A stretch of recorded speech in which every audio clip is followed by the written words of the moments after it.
Some men are meant to die alone, forgotten by the world they once called home.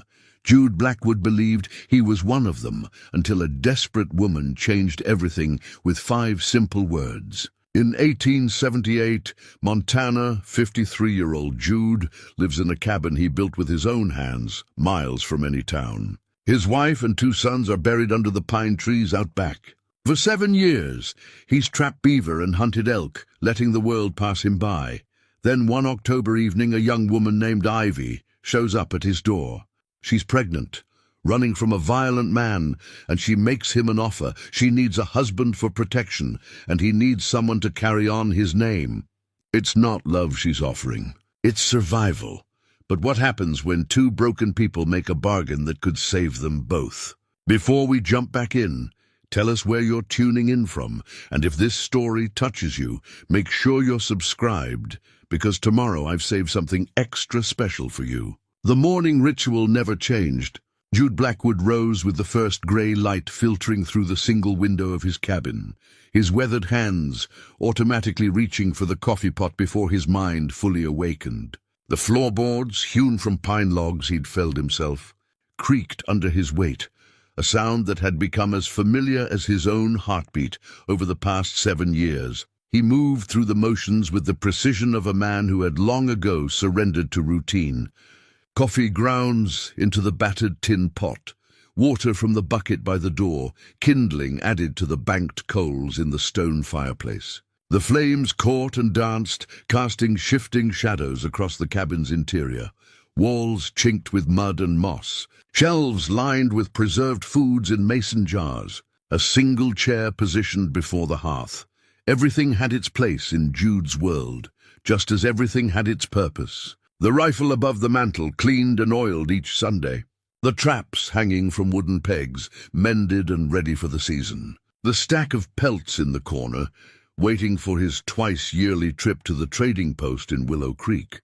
40 miles down the mountain, but it was the wedding ring that drew his attention each morning as he waited for the coffee to brew. The gold band, worn thin from years of wear, caught the firelight as he turned it on his finger. Sarah had slipped it there on a spring day in 1864, when the world was younger and full of promise, when their cabin echoed with laughter instead of silence, when small feet ran across these same floorboards. The ring was all that remained of those days, save for the 3 wooden crosses visible through the window.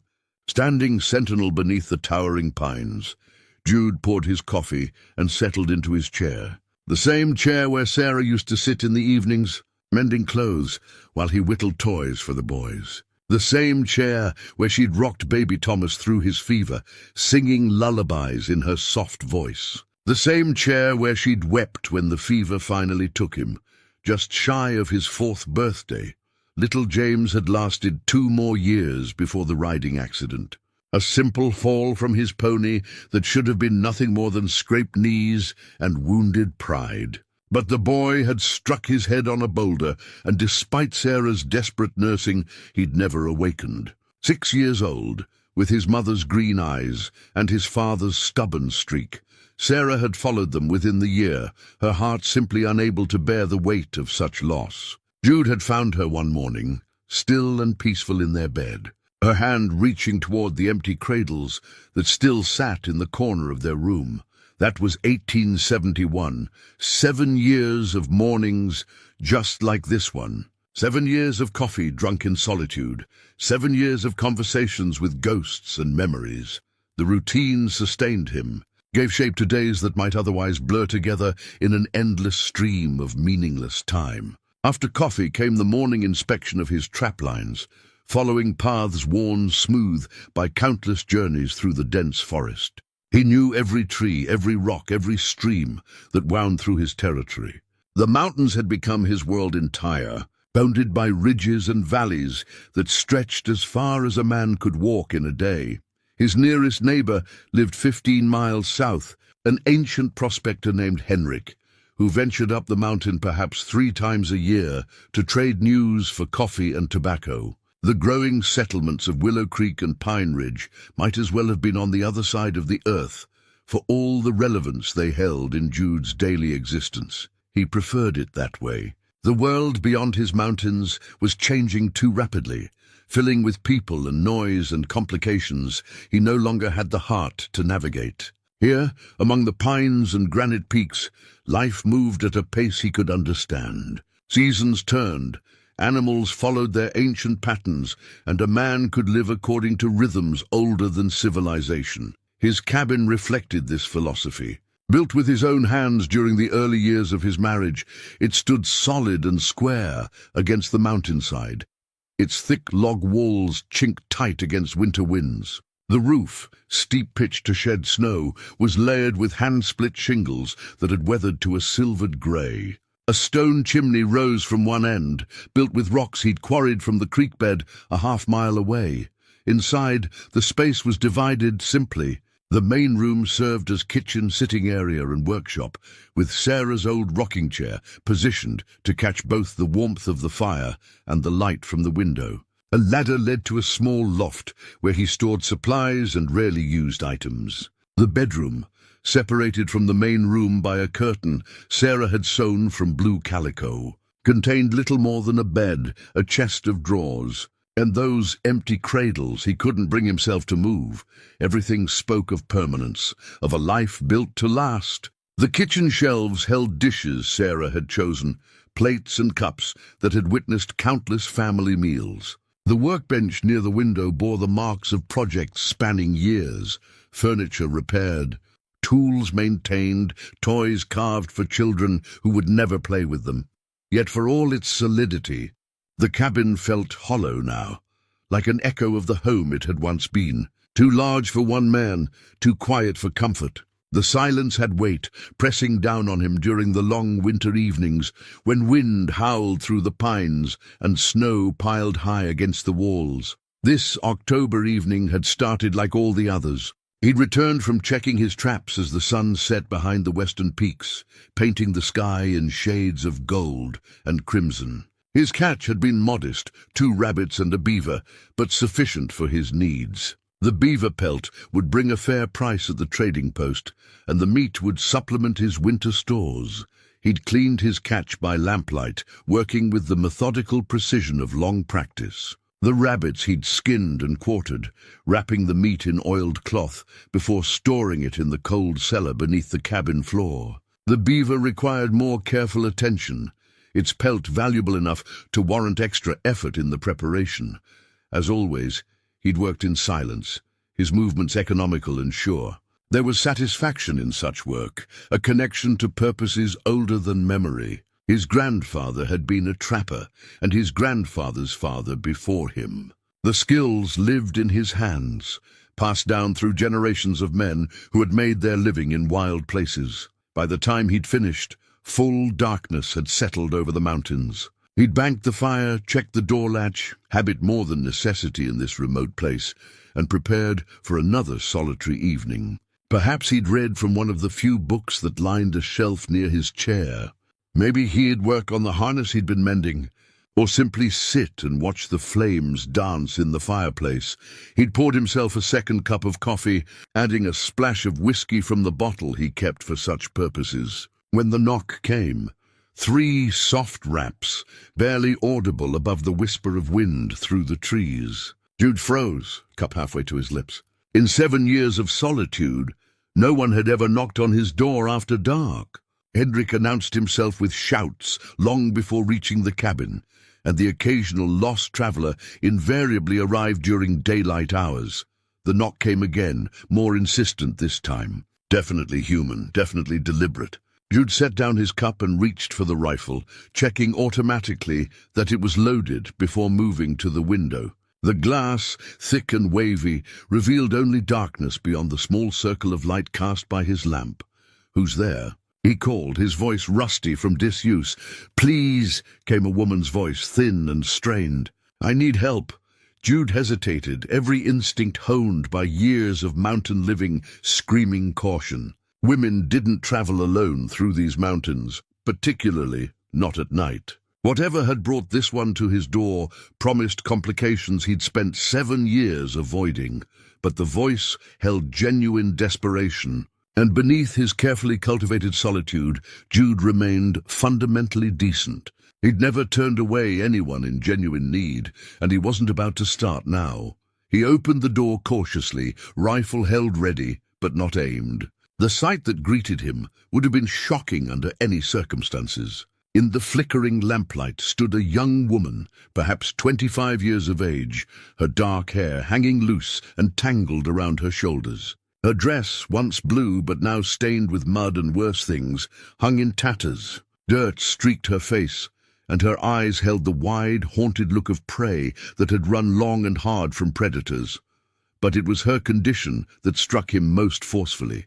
Even in the poor light, even through the concealing folds of her ruined dress, her pregnancy was unmistakable.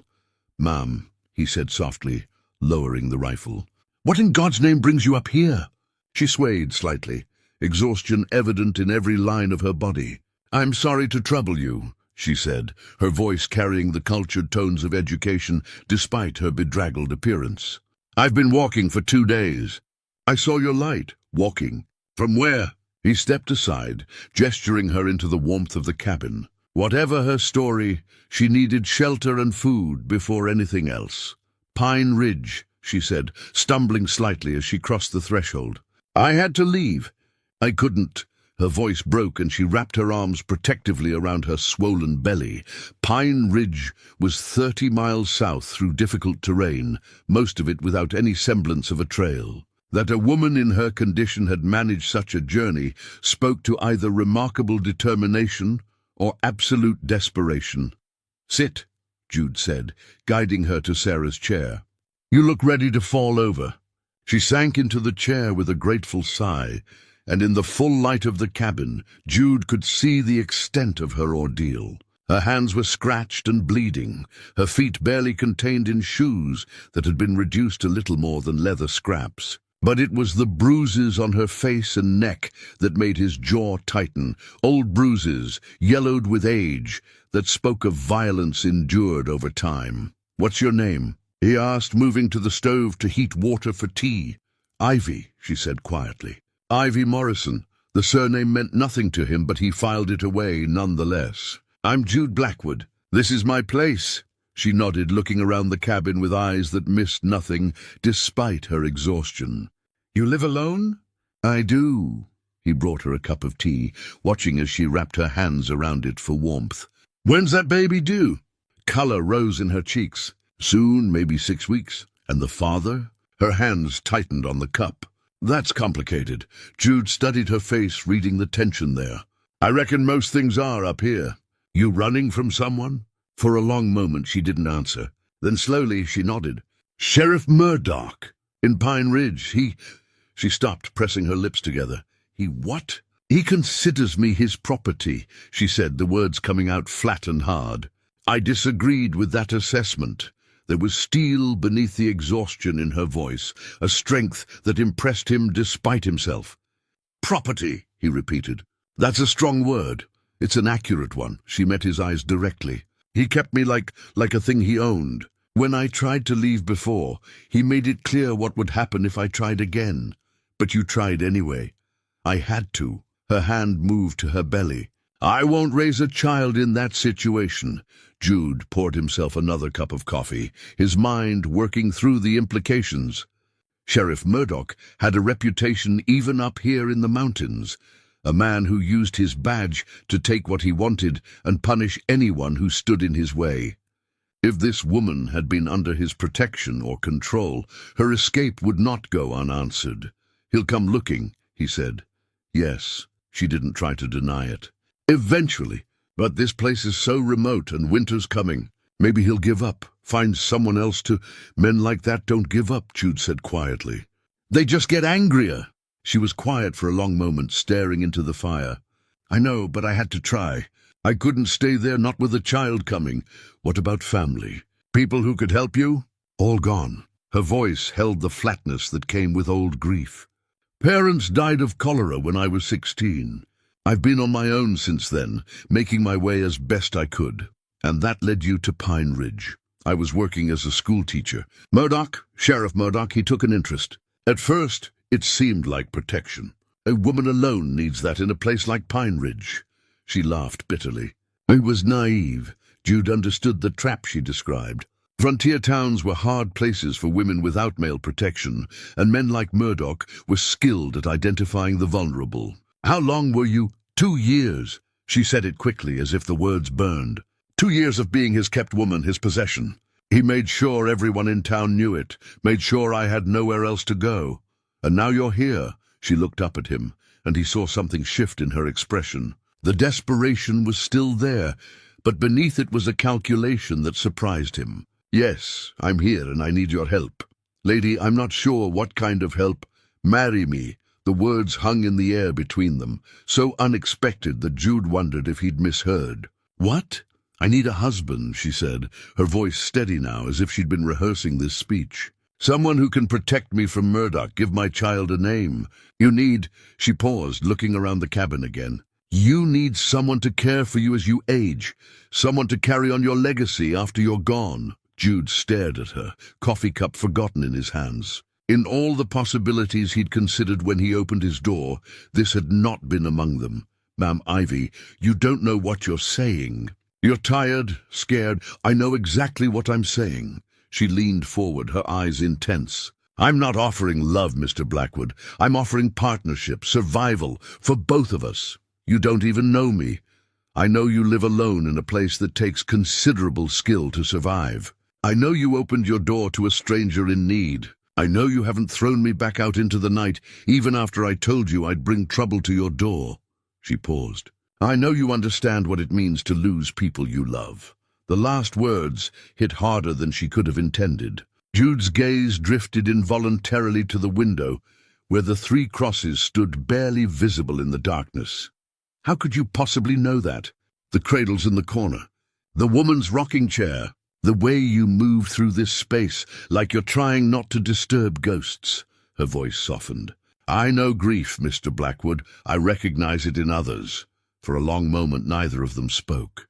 The fire crackled in the hearth, and wind whispered through the pines outside. Finally, Jude set down his cup and looked at her directly. "Even if I was inclined to consider such an arrangement, and I'm not saying I am, you're talking about bringing a baby into this. Winters here are hard. The nearest doctor is 40 miles away. If something went wrong, something's already gone wrong," she said quietly. "I'm here because every other option has been taken from me. This baby will be born, whether it's in a cabin on a mountain or in a back room above Murdoch's saloon. At least here, it would be born free." The simple dignity in her voice made something twist in Jude's chest. He found himself studying her face, looking past the exhaustion and fear to the woman beneath. She was younger than Sarah had been when they married, but there was an old soul quality to her eyes, a hardness earned through experience he could only imagine. "You said this was about partnership," he said slowly. "What exactly are you proposing?" "A marriage of convenience. I keep house, help with the work, care for you as you age.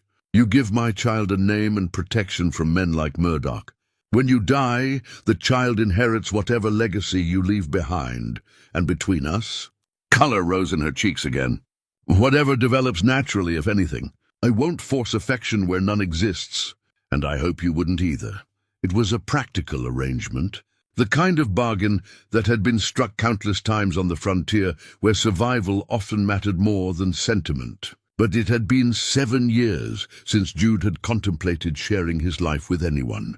7 years since he'd considered the possibility that his story might include more than simply waiting to join Sarah and the boys beneath the pines. "I need to think," he said finally. She nodded, understanding in her eyes. "Of course, but Mr. Blackwood, I can't stay in Pine Ridge. If you decide against this, I'll have to keep moving, find somewhere else to go. And winter's coming." The implication was clear. In her condition, with winter approaching and limited options, rejection here might well be a death sentence. The weight of that knowledge settled on his shoulders like a familiar burden. "You can stay the night," he said. "Sleep by the fire, rest up. We'll talk more in the morning. Thank you." Relief flooded her voice. "I know this is a lot to ask of a stranger." "It is," he agreed. "But I reckon desperate times call for desperate measures." He found blankets and a pillow, making a comfortable pallet near the hearth. As she settled down to sleep, he retreated to his bedroom, but sleep proved elusive. He lay staring at the ceiling, his mind churning through the implications of her proposition. Marriage.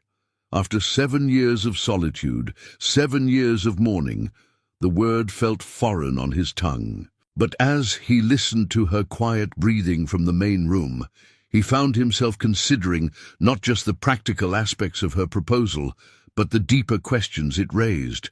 What kind of legacy was he leaving? When he died, and at 53, that eventuality seemed less distant than it once had.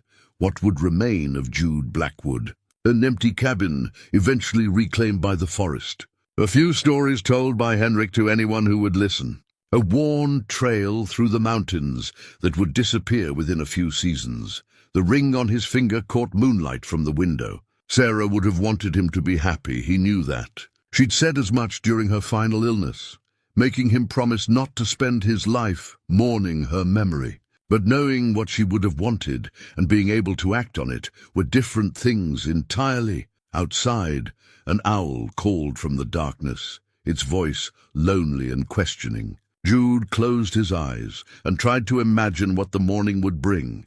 What answer he would give the desperate woman sleeping by his fire. The decision would change everything. He knew that much. The quiet rhythms of his mountain existence would be disrupted, replaced by complications he'd spent 7 years avoiding. But perhaps, he thought, as sleep finally began to claim him, some complications were worth accepting. Perhaps some forms of salvation came, disguised as desperate women knocking on doors in the middle of the night. The thought followed him into dreams filled with voices he'd thought forgotten and futures he'd never dared to imagine. Dawn crept slowly over the mountain peaks, painting the sky in soft shades of pink and gold. Jude woke to the familiar sounds of his cabin, settling in the morning cold. But today, something was different. The quiet breathing from the main room reminded him that his solitude had been broken, perhaps permanently.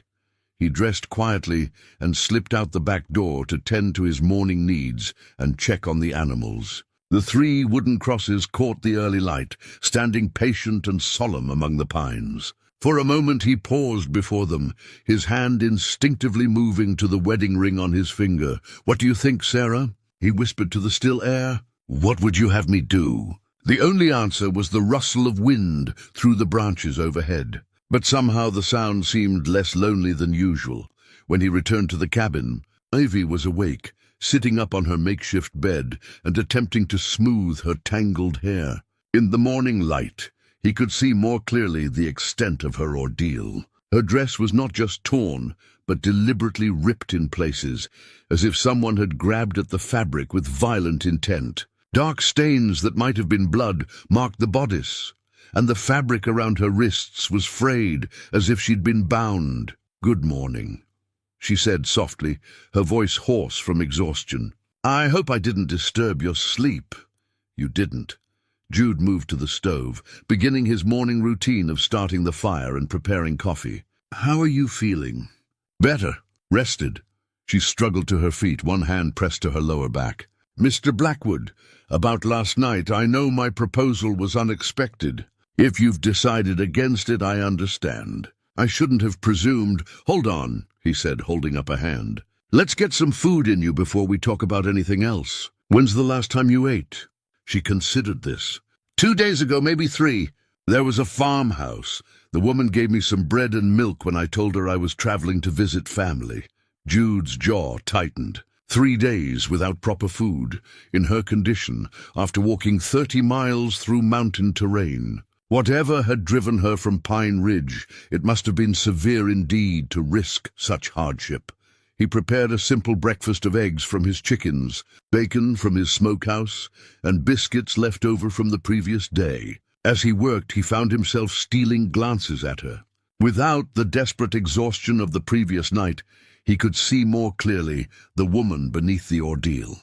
She was indeed young, probably no more than 25 as he'd guessed, with dark hair that would be beautiful when clean and cared for. Her hands, though scratched and dirty, were slender and graceful, the hands of someone accustomed to finer work than manual labor. but it was her eyes that drew his attention. Despite her youth, they held depths that spoke of experiences no woman should have to endure.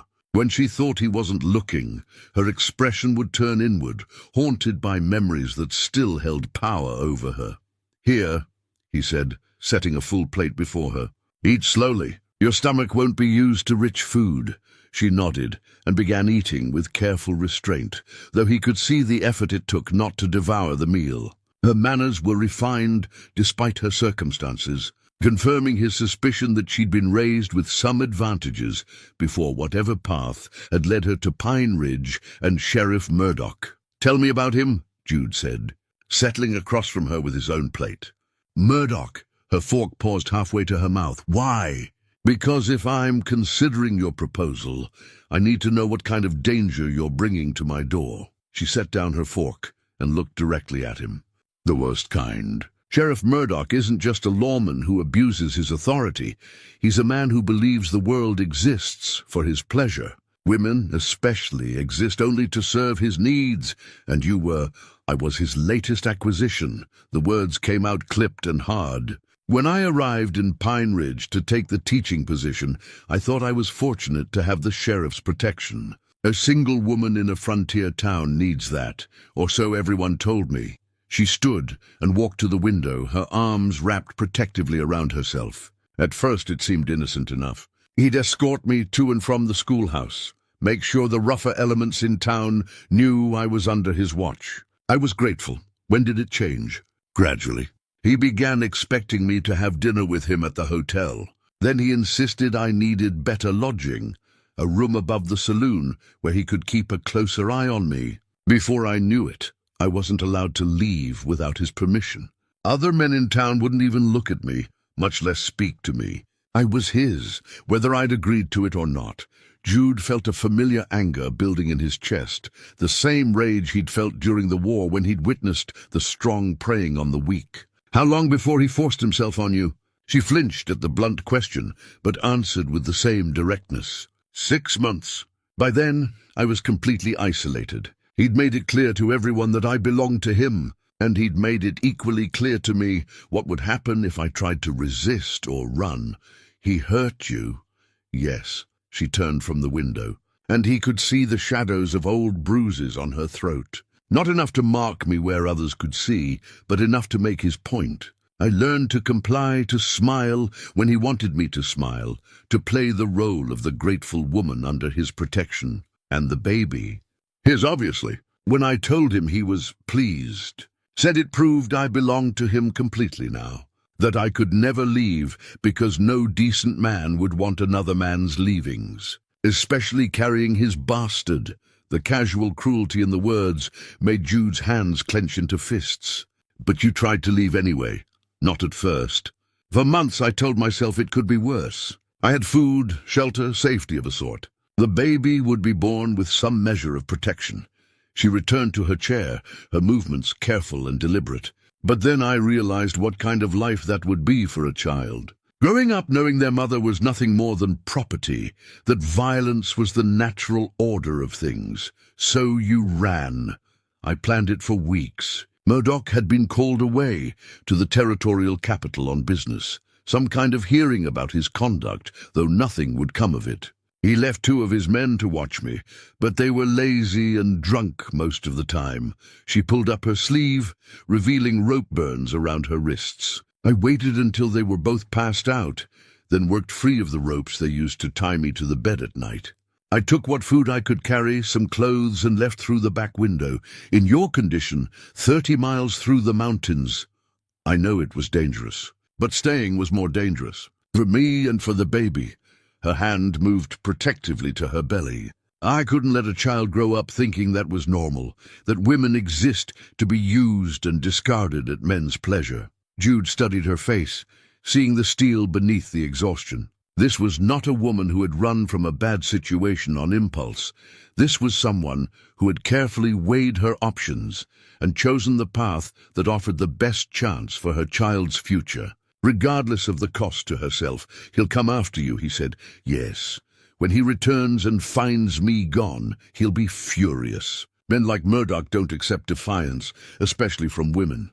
He'll see it as a challenge to his authority, his reputation, and when he tracks you here, I don't know. For the first time since beginning her story, uncertainty crept into her voice. I thought maybe if I had a husband, a legitimate claim to protection. You thought wrong. Jude's voice was gentle but firm. A marriage certificate won't stop a man like that. If anything, it might make him angrier. Her face fell, hope draining away like water from a broken vessel. Then you won't— I didn't say that.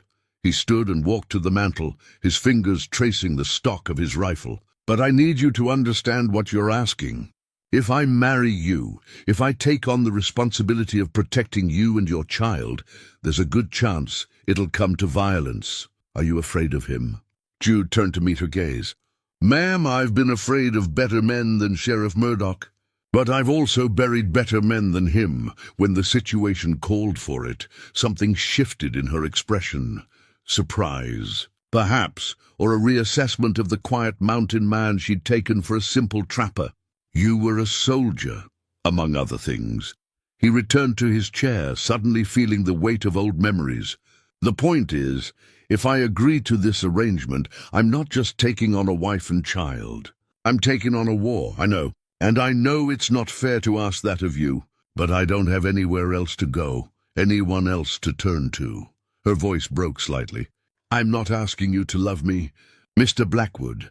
I'm asking you to give my child a chance at a life that doesn't involve growing up in the shadow of violence and degradation. The desperation in her voice tore at something deep in his chest. He thought of his own sons, of the dreams he and Sarah had harbored for their futures. He thought of the empty cradles in his bedroom, waiting for children who would never fill them again. What kind of wife would you be? He asked quietly. In practical terms, I mean. I can cook, clean, mend clothes. I know some basic medicine, enough to treat common ailments and injuries. I can read and write, keep accounts if needed. I'm not afraid of hard work, and I learn quickly. She paused. I won't be a burden, Mr. Blackwood. I'll earn my place here, and when the child comes, I'll raise it to be respectful, hard-working, grateful for the protection and name you've given it. Boy or girl, they'll know you as their father and honor you as such. It was a practical answer to a practical question, but Jude found himself wondering about the deeper implications. What would it mean to raise another man's child, especially one conceived in violence and fear? Could he come to love such a child as his own? The thought surprised him with its possibility. Perhaps the capacity for fatherhood wasn't something that died with one's own children. Perhaps it was simply waiting, dormant, for the right circumstances to reawaken it. I need time to think, he said finally. This isn't a decision to make lightly. Of course. Relief flooded her voice, not because he'd agreed, but because he hadn't yet refused. How long? Give me the day. I'll have an answer for you this evening. She nodded, understanding that this was the best offer she was likely to receive. What should I do in the meantime? Rest, recover your strength. If you're feeling up to it, there are some women's clothes in the bedroom chest that might fit you. My wife was about your size. The offer of his deceased wife's clothing was a gesture of trust, and they both recognized it as such. Ivy's eyes filled with tears. She quickly blinked away. Thank you, she whispered, for everything. Whatever you decide, you've already shown me more kindness than I've known in 2 years.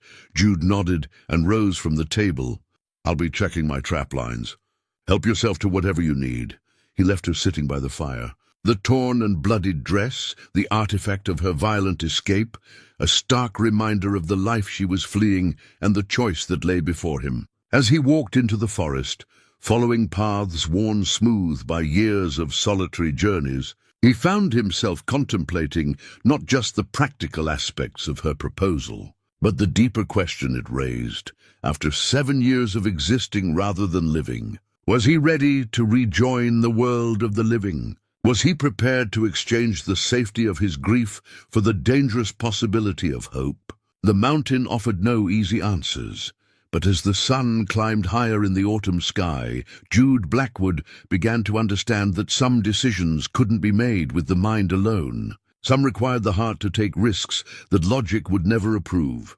Some required a leap of faith into an uncertain future, guided only by the belief that even broken people deserved a chance at redemption. The mountain silence that had once brought Jude peace now felt heavy with unspoken questions. As he walked his traplines, checking each snare with practiced efficiency, his mind wrestled with Ivy's proposal. The familiar rhythm of his work, the careful approach to each trap, the quick assessment of success or failure, the methodical resetting usually provided a meditative calm. Today, it offered no respite from the turmoil in his thoughts. He found 2 rabbits in his snares, their deaths clean and quick. As he reset the traps, he couldn't help but think about the parallels between predator and prey, about the various forms of hunting that shaped life in wild places. Sheriff Murdoch was a predator of a different sort, one who used law and authority as his snares. Ivy had been caught, but somehow she'd managed to chew through the rope and escape. Now she was offering herself to another trap, albeit one of her own choosing. The question was whether Jude was the kind of man who would accept such an arrangement, and what it would make him if he did. When he returned to the cabin near midday, he found Ivy transformed. She had washed in the basin by the window, her dark hair now clean and braided neatly down her back. She wore one of Sarah's dresses, a simple brown wool that fit her well despite her pregnancy.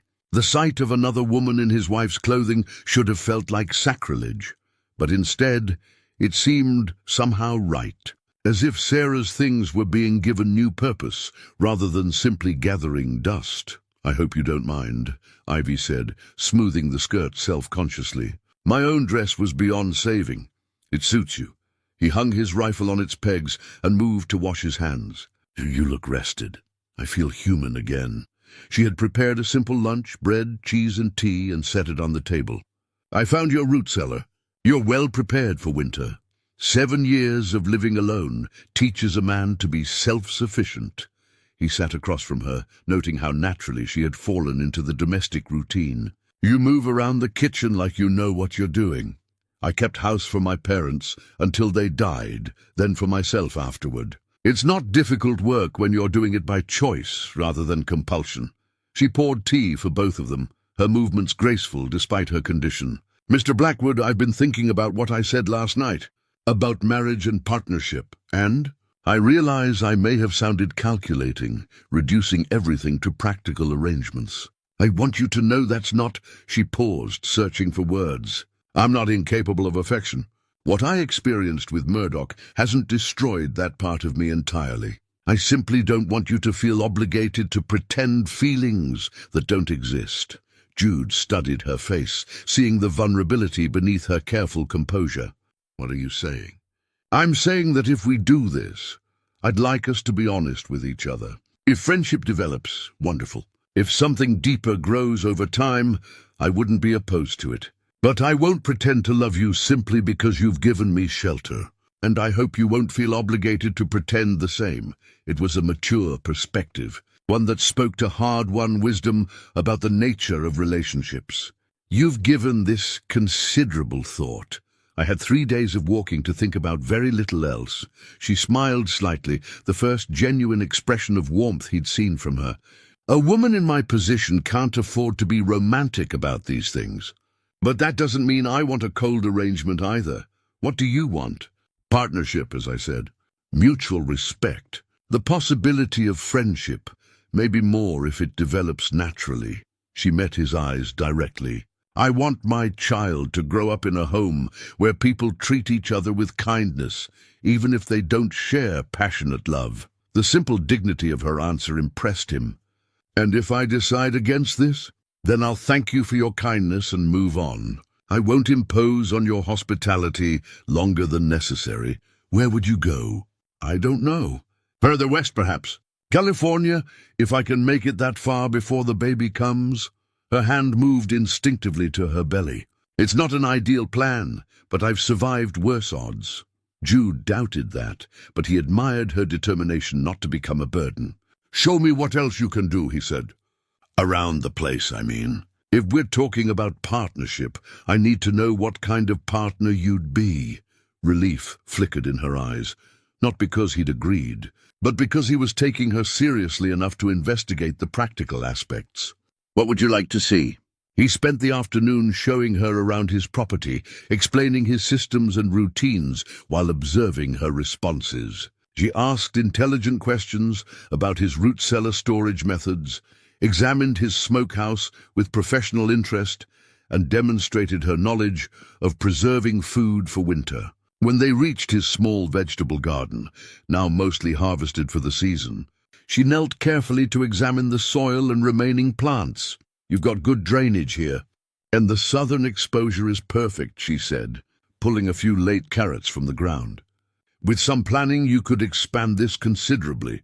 Root vegetables, beans, squash, enough to reduce your dependence on hunting and trading. You know, farming. My father had a small farm before he moved the family to town for business opportunities. I learned the basics." She brushed soil from the carrots, her movements practiced. "A larger garden would mean better nutrition, especially important if there's going to be a child here." They moved on to his workshop, where she examined his tools and the various projects in different stages of completion. She picked up a piece of leather he'd been working on, a harness that needed intricate stitching, and ran her fingers along the partially completed seams. "This is beautiful work," she said. "Very precise, may I?"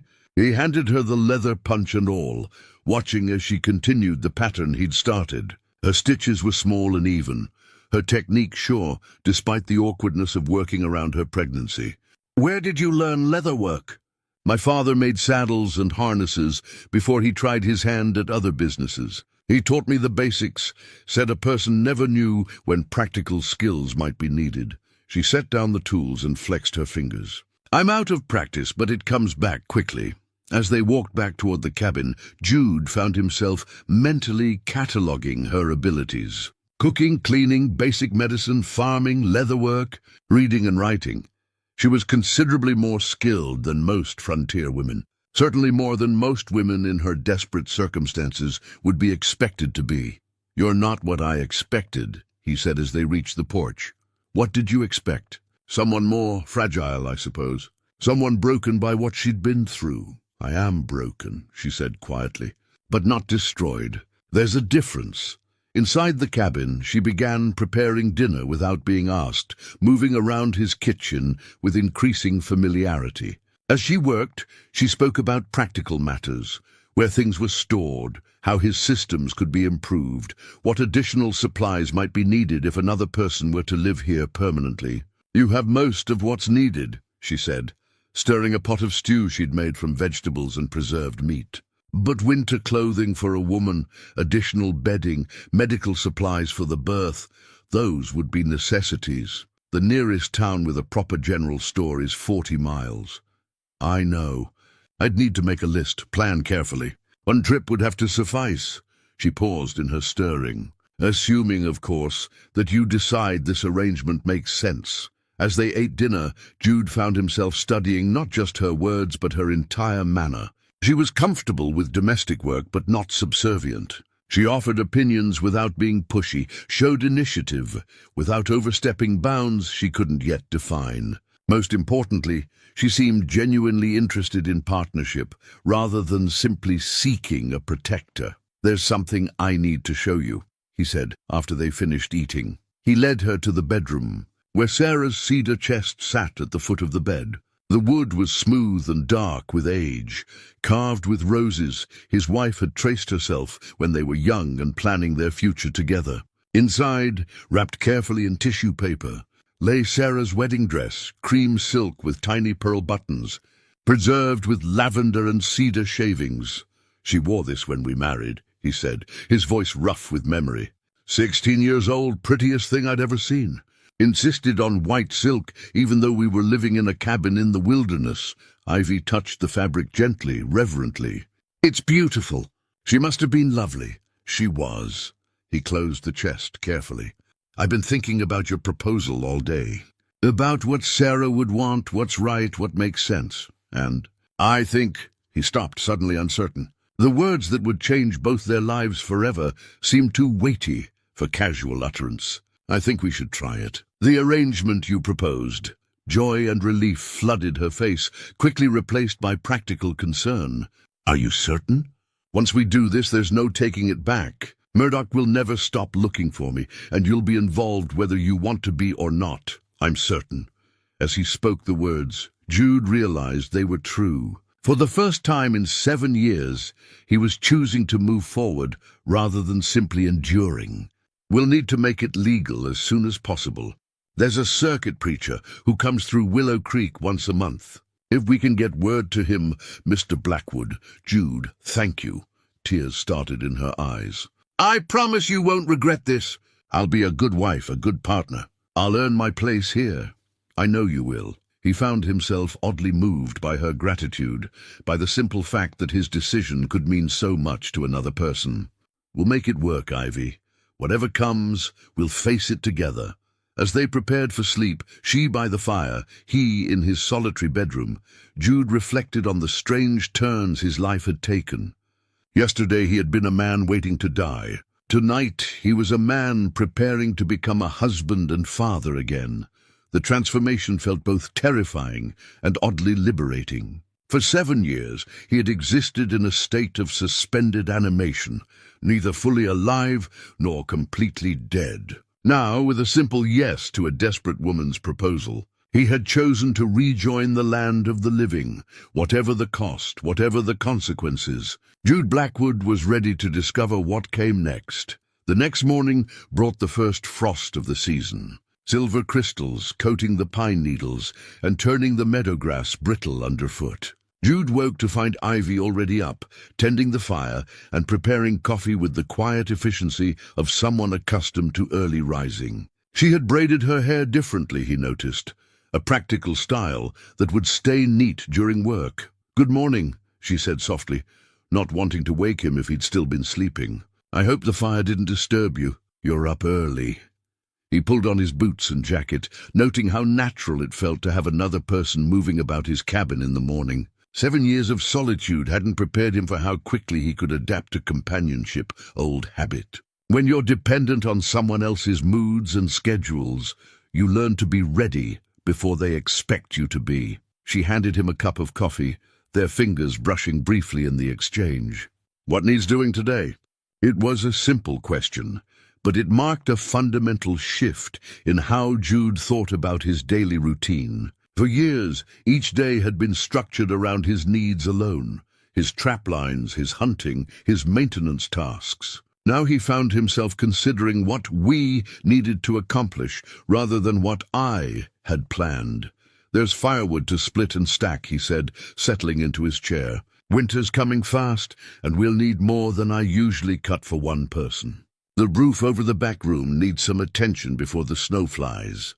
And if we're serious about expanding the garden next spring, there's ground to clear and prepare.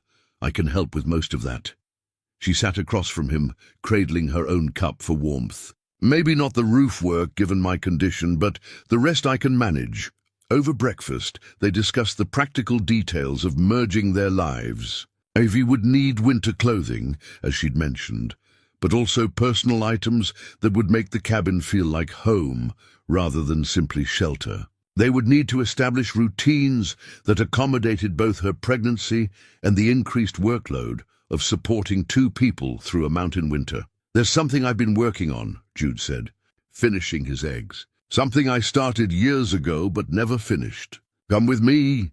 He led her to his workshop, moving aside some stored lumber to reveal a half-completed cradle. The wood was seasoned pine, carefully selected and smooth-sanded, with intricate carved details along the sides, bears and eagles, mountain flowers and pine branches. It was clearly the work of skilled hands and considerable time.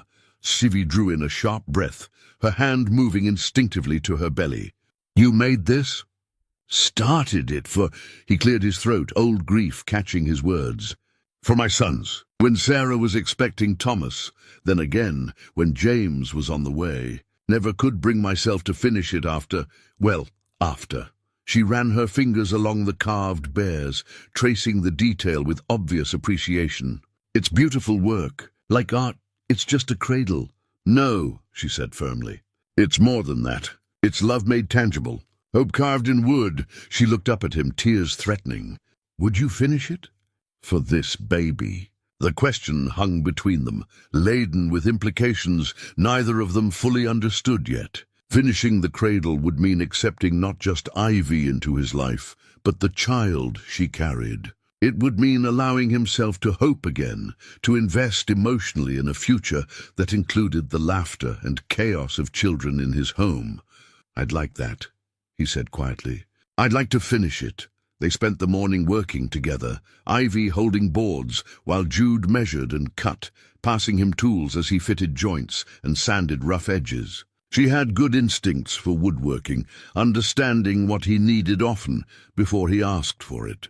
More importantly, she seemed to grasp the significance of the project, not just as preparation for a baby, but as a symbolic bridge between his past grief and possible future joy. Tell me about them, she said, as he worked on fitting the rockers. Your sons, I mean. If you don't mind talking about them. Jude paused in his work, considering. He hadn't spoken of Thomas and James to anyone in years, not even to Henrik during his infrequent visits. The memories were too precious and too painful to share casually. But somehow, with Ivy holding the cradle steady while he worked, it felt natural to let the words come. Thomas was the serious one, he said, testing the rocking motion. Even as a little fellow, he'd study everything before trying it. Cautious, thoughtful. He could sit for hours watching birds or chipmunks, just observing how they moved, what they did. Like his father, Ivy observed gently. Maybe. Sarah used to say he had my temperament, but her heart. He'd cry if he saw another child hurt, always trying to fix things for everyone else. Jude adjusted the rockers slightly, perfecting their balance. James was different. Bold as brass from the day he could walk. Always climbing something he shouldn't, always ready for adventure. Sarah spent most of her time following him around, keeping him from breaking his neck. He sounds wonderful. He was trouble on legs, Jude said with a slight smile. But the kind of trouble that makes you laugh, even while you're scolding. He had Sarah's smile, could charm his way out of anything with those big green eyes and that innocent expression. They worked in comfortable silence for a while. The rhythm of their collaboration natural, despite having known each other only a few days. As Jude fitted the final pieces and began the careful process of joining them, Ivy prepared lunch and tidied the workshop around them. What about you? He asked, as she swept wood shavings from around his workbench. Did you always want children? Her movement stilled. I used to dream about it when I was younger. A house full of children, a husband who came home each evening, family dinners and bedtime stories. She resumed sweeping, but more slowly. After my parents died, survival became more important than dreams. And after Murdoch, well, I tried not to think about the future at all. And now I'm scared and hopeful at the same time. She set aside the broom and placed both hands on her belly. This baby wasn't conceived in love, but maybe it can still be born into it. Maybe it can have the childhood I dreamed about, even if the circumstances aren't what I once imagined. The honesty in her voice moved him. Children don't need perfect circumstances. They need people who care about them, who'll protect them and guide them and love them, despite their mistakes. You sound like you know something about that. I had good parents. Not wealthy, not educated, but decent people who did their best. They taught me that family isn't just about blood, it's about choice, about commitment, about showing up every day even when it's hard. He tested the cradle's stability, satisfied with the result. This baby will have that, if I have anything to say about it. The simple promise seemed to lift a weight from Ivy's shoulders. Thank you, she whispered, for giving us this chance. As afternoon settled into evening, they worked on preparing the cabin for winter and for the changes coming to their lives. Jude showed Ivy how to bank the fires properly for overnight warmth, how to read the weather signs that would tell them when storms were approaching, how to maintain the various systems that kept them comfortable and safe in their mountain isolation. In return, she shared her knowledge of preserving food, of treating common ailments with herbs and remedies, of managing household resources efficiently. They were beginning to function as a team, each contributing skills and knowledge that complemented the other's abilities. That evening, as they sat by the fire after dinner, Ivy took up some mending, while Jude continued working on small details for the cradle. The domestic scene felt both foreign and familiar. Foreign because he hadn't shared such quiet companionship in 7 years. Familiar because it echoed the peaceful evenings he'd once known with Sarah. "Jude," Ivy said softly, looking up from her sewing. "When we marry, when this becomes official, what will you want people to call me? I mean, should I take your name? Will I be Mrs. Blackwood?" The question caught him off guard. In his focus on the practical aspects of their arrangement, he hadn't considered such details. But the sound of it, Mrs. Blackwood, stirred something unexpected in his chest. "If you want to be," he said. Sarah was proud to be Mrs. Blackwood, said it made her feel like she belonged somewhere, belonged to something larger than just herself. "I'd like that," Ivy said simply. "I've been Morrison for 25 years, but it's not a name that holds good memories anymore. I'd be honored to take yours." As they prepared for sleep, Jude found himself thinking about the strange alchemy of their developing relationship. What had begun as a desperate bargain was evolving into something more complex. Not love, not yet, but genuine partnership based on mutual respect and growing affection. The finished cradle sat in the workshop, waiting for the child who would sleep in it. Tomorrow they would begin the process of making their arrangement legal and permanent. Tonight, for the first time in 7 years, Jude Blackwood fell asleep, planning for a future that included more than just solitary survival. Outside, the first snow of winter began to fall, covering the mountain in a blanket of white that would isolate them from the world below until spring. But inside the warm cabin, two people who had found each other in their separate desperations were learning what it meant to no longer face the winter alone. Winter arrived with a vengeance, transforming the mountain landscape into a world of pristine white silence. Snow fell steadily for 3 days, piling against the cabin walls and bending the pine branches low under its weight. Inside, Jude and Ivy settled into the close quarters that winter imposed, learning the rhythms of shared space during the months when the outside world became largely inaccessible. The isolation that had once felt like imprisonment now carried different implications. Where Jude had previously endured winter's solitude with grim resignation, he now found unexpected pleasure in the enforced intimacy. Ivy moved through his space with increasing familiarity, her presence transforming the cabin from a shelter into something approaching a home.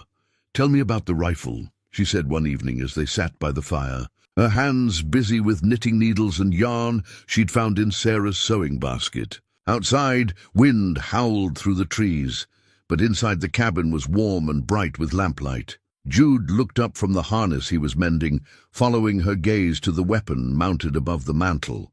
"Which rifle?" "The old one with the brass fittings. It looks different from the others." He set aside his work and reached up to lift down the weapon in question. It was indeed different, older, more ornate, with intricate engravings along the barrel and stock. The brass was tarnished with age, but still caught the firelight, and the wood bore the patina that came only from decades of careful handling. "This was my father's rifle," he said, settling back into his chair with the weapon across his knees. "And his father's before him. Brought it west from Virginia in 1823 when they decided to try their luck in the territories." Ivy set down her knitting to examine the rifle more closely. "The engravings are beautiful. What do they say?" "Family name, dates, places of importance." He traced the delicate scrollwork with one finger. "See here? Blackwood, 1801. That's when my grandfather first got it. And here, Cumberland Gap, 1823. That's where they crossed into the territories. And this," she pointed to a more recent edition, the engraving still bright compared to the older marks. "Antietam, 1862. Jude read quietly. "I added that one myself, after I got home from the war." A silence settled between them, heavy with unspoken questions. Ivy seemed to sense that she'd touched on something significant, something that went deeper than simple family history. You fought in the war, she said finally. It wasn't a question. 3 years. Joined up in 61, came home in 64. He hefted the rifle, checking its balance automatically. This old gun saw more action than any weapon ought to. Saved my life more times than I can count. You don't talk about it much. Most men don't who were there. Too much to say, too little of it good. He looked up to meet her eyes.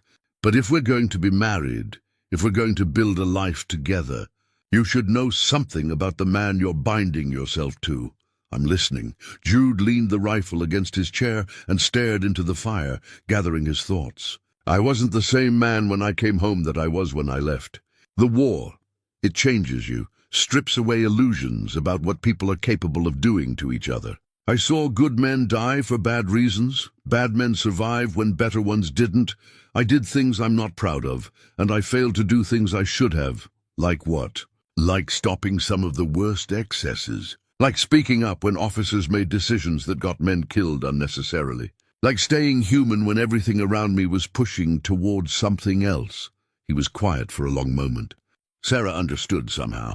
She helped me remember who I'd been before, helped me find my way back to something resembling peace. And after she died, I stopped trying to be human. Easier that way, less painful to just exist without feeling too much, without caring too much about what happened next. He picked up the rifle again, his hands moving over it with practiced familiarity. But then you knocked on my door, and suddenly I had to start caring again, whether I wanted to or not. Ivy resumed her knitting, the needles clicking softly in the quiet cabin. What kind of soldier were you? The kind who came home. It was a standard answer, one that deflected deeper inquiry. But she wasn't satisfied with deflection. That's not what I mean, and you know it. He studied her face in the firelight, seeing the same directness that had characterized her from their first meeting. I was good at it, he said finally. Too good, maybe. I could shoot straight, think fast, make hard decisions when other men hesitated. My company commander used to say I had a talent for reading terrain and predicting what the enemy would do. Next, leadership. Mostly. Just survival instincts and stubborn refusal to quit when things got bad. He stood and returned the rifle to its place above the mantel. The point is, if Murdoch comes looking for you, and he will, he won't be dealing with just a simple mountain trapper. He'll be dealing with someone who's seen what men can do when they're truly committed to violence. Are you trying to reassure me or warn me? Both, maybe. You should know what you're getting into, what kind of protection I can provide, and what it might cost. That night, as they settled into their separate sleeping arrangements, she by the fire, he in the bedroom, Jude found himself thinking about the conversations they'd been having. Each evening brought new revelations, new layers of understanding about the person fate had brought to his door. Ivy was proving to be far more complex than he'd initially realized, with depths of experience and wisdom that belied her youth. More surprisingly, he found himself looking forward to these evening talks, to the gradual process of revealing themselves to each other. It wasn't romance, exactly, too practical for that, too rooted in necessity rather than passion. But it was genuine connection, the slow building of trust and understanding between two people who had chosen to tie their fates together. The next morning brought a break in the weather, and with it, the need to venture outside for essential tasks. Jude spent the morning clearing snow from the roof and checking on the animals, while Ivy managed the household tasks that kept them comfortable and well-fed. They worked with the easy coordination of people accustomed to shared labor, each anticipating the other's needs and movements. The snow's too deep for travel yet, Jude said over lunch, but in a week or two we should be able to make it down to Willow Creek. Get word to the preacher, maybe pick up some supplies. What about Murdoch? If he's looking for me, he won't expect you to be traveling with a husband. And Willow Creek's not his territory. Different county, different jurisdiction. Should be safe enough for a quick trip. They spent the afternoon planning for the journey, making lists of needed supplies and discussing how to present their situation to the preacher who would perform the ceremony. It felt strange to be planning a wedding with such practical considerations, but somehow it suited them both. Neither was the type for grand romantic gestures. Both appreciated the honest acknowledgement of what they were doing and why. That evening, as wind rattled the windows and snow continued to fall, they settled into their usual routine by the fire. Evie had found Sarah's mending basket and was working on strengthening the seams of one of Jude's shirts, while he carved small toys, a horse, a bird, a simple doll, for the child who would soon share their lives. "Jude," she said softly, not looking up from her sewing, "can I ask you something personal? More personal than asking me to marry you and raise another man's child?" She smiled at that. "Fair point. I was wondering, do you think you could love this baby? Really love it, not just care for it out of obligation?" The question caught him off guard with its directness. He set down his carving and considered his answer carefully. "I don't know," he said finally. "I loved my sons from the moment I first held them, but they were mine from the beginning. This is different." But he paused, searching for the right words. "I think love sometimes grows differently than we expect. Maybe it starts with choice, with the decision to protect and provide, and grows into something deeper over time. And if it doesn't, if you can never feel that way about a child that isn't yours biologically, then I'll still keep my promises. I'll still be the best father I can be, still give that child every advantage and opportunity I can provide." Sometimes that's enough. Sometimes that's more than enough. The honesty of his answer seemed to satisfy her. They returned to their work, but the comfortable silence between them felt different somehow, deeper, more trusting. They were moving beyond the practical negotiations of their arrangement into something that resembled genuine partnership. Outside, the storm continued to rage, but inside the small cabin, two people who had found each other in their separate desperations continued the slow process of becoming a family. It wasn't the passionate romance of fairy tales, but it was real and solid and built on foundations that could weather whatever storms lay ahead. As Jude finished carving the small wooden horse and held it up to catch the firelight, he realized that for the first time in 7 years, he was creating something meant to bring joy rather than simply serve necessity. The thought filled him with a cautious hope that perhaps the best parts of himself weren't as dead as he'd believed. Perhaps they were simply waiting for the right circumstances to come back to life. Spring arrived with the sound of melting snow dripping from the cabin's eaves and the first tentative songs of returning birds. The world beyond their windows began to emerge from winter's grip, revealing patches of brown earth where the sun struck most directly. Evie's pregnancy had progressed considerably during their months of isolation. She was visibly larger now, moving with the careful grace of a woman carrying precious cargo. The change of season brought practical considerations. Soon they would be able to travel to Willow Creek for their wedding. But first there were preparations to make and decisions to finalize about their future together.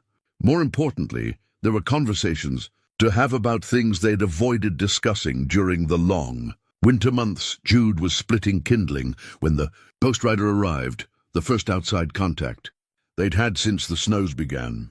Hendrik had sent word through the territorial mail system, a letter that had taken months to reach them through the winter postal delays. Jude tore open the envelope with curiosity, expecting news about spring fur prices or gossip from the settlements below. Instead, he found a letter that changed everything. "What is it?" Ivy asked, noting his expression as he read. She was preparing the midday meal, her movements now requiring careful attention to balance and reach. "A letter from my brother." Jude sank into his chair, the paper trembling slightly in his hands. "From California.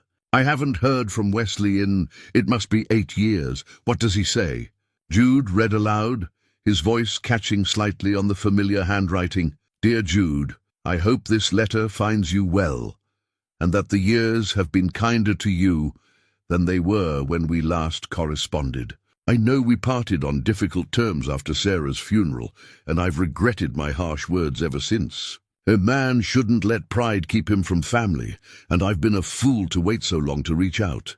He paused, looking up to meet Ivy's patient gaze. "We had words after the funeral. He thought I was wallowing in grief, that I should leave the mountain and come west with him. I thought he didn't understand what I'd lost.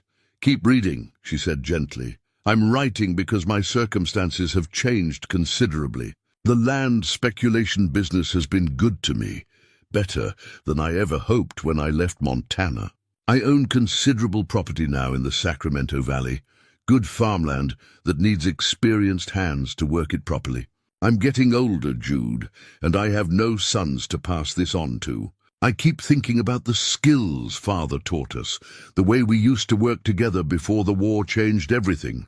Jude set down the letter and stared into the fire. He's offering me a partnership, half ownership in his holdings if I'll come west and help him manage the operation. That's a generous offer. It is. Wesley always was good with money, good at seeing opportunities others missed. If he says the land is valuable, it probably is. He picked up the letter again, scanning the remaining paragraphs. He mentions wanting to reconcile, wanting to be family again before it's too late. Ivy moved carefully to the table, lowering herself into the chair across from him. What are you thinking? I'm thinking about choices, Jude said slowly. About the life we could have here versus the life we might have there. About what kind of future we want to build for your child. Our child, she corrected softly. The words hit him with unexpected force. Somewhere during the long winter months, without conscious decision, he had begun thinking of the baby as his responsibility, his family. When exactly that shift had occurred, he couldn't say, but it was complete now. Our child, he agreed. What kind of opportunities would California offer that this place couldn't? More people, more opportunities for education, medical care during the birth. She placed a hand on her swollen belly. But also more questions about our sudden marriage, more chance of running into people who might know about my past with Murdoch. Wesley doesn't know about you yet. This letter was written months ago before you arrived. They spent the afternoon discussing the implications of Wesley's offer. California represented safety from Murdoch's pursuit, economic opportunity, and the chance for Jude to reconcile with his only remaining family. But it also meant leaving the mountain that had been his refuge, abandoning the life he'd built here, giving up the independence that had sustained him through his darkest years. There's something else to consider, Ivy said as they prepared dinner. If we're going to California, we should probably do it soon. Travel will become more difficult as my pregnancy progresses, and impossible once the baby's born. You'd be willing to make such a journey? In your condition? I've made harder journeys for worse reasons. She stirred the pot thoughtfully. Besides, starting fresh somewhere new might be better for all of us. Here you'll always be the widower who lost his family. There we could just be the Blackwoods, building our lives together. That evening they sat longer by the fire than usual, each lost in thoughts about the future. The letter from Wesley lay on the table between them, its contents having shifted the entire foundation of their planning. Tell me about your brother, Ivy said finally. What kind of man is he? Younger than me by 4 years, but always acted older.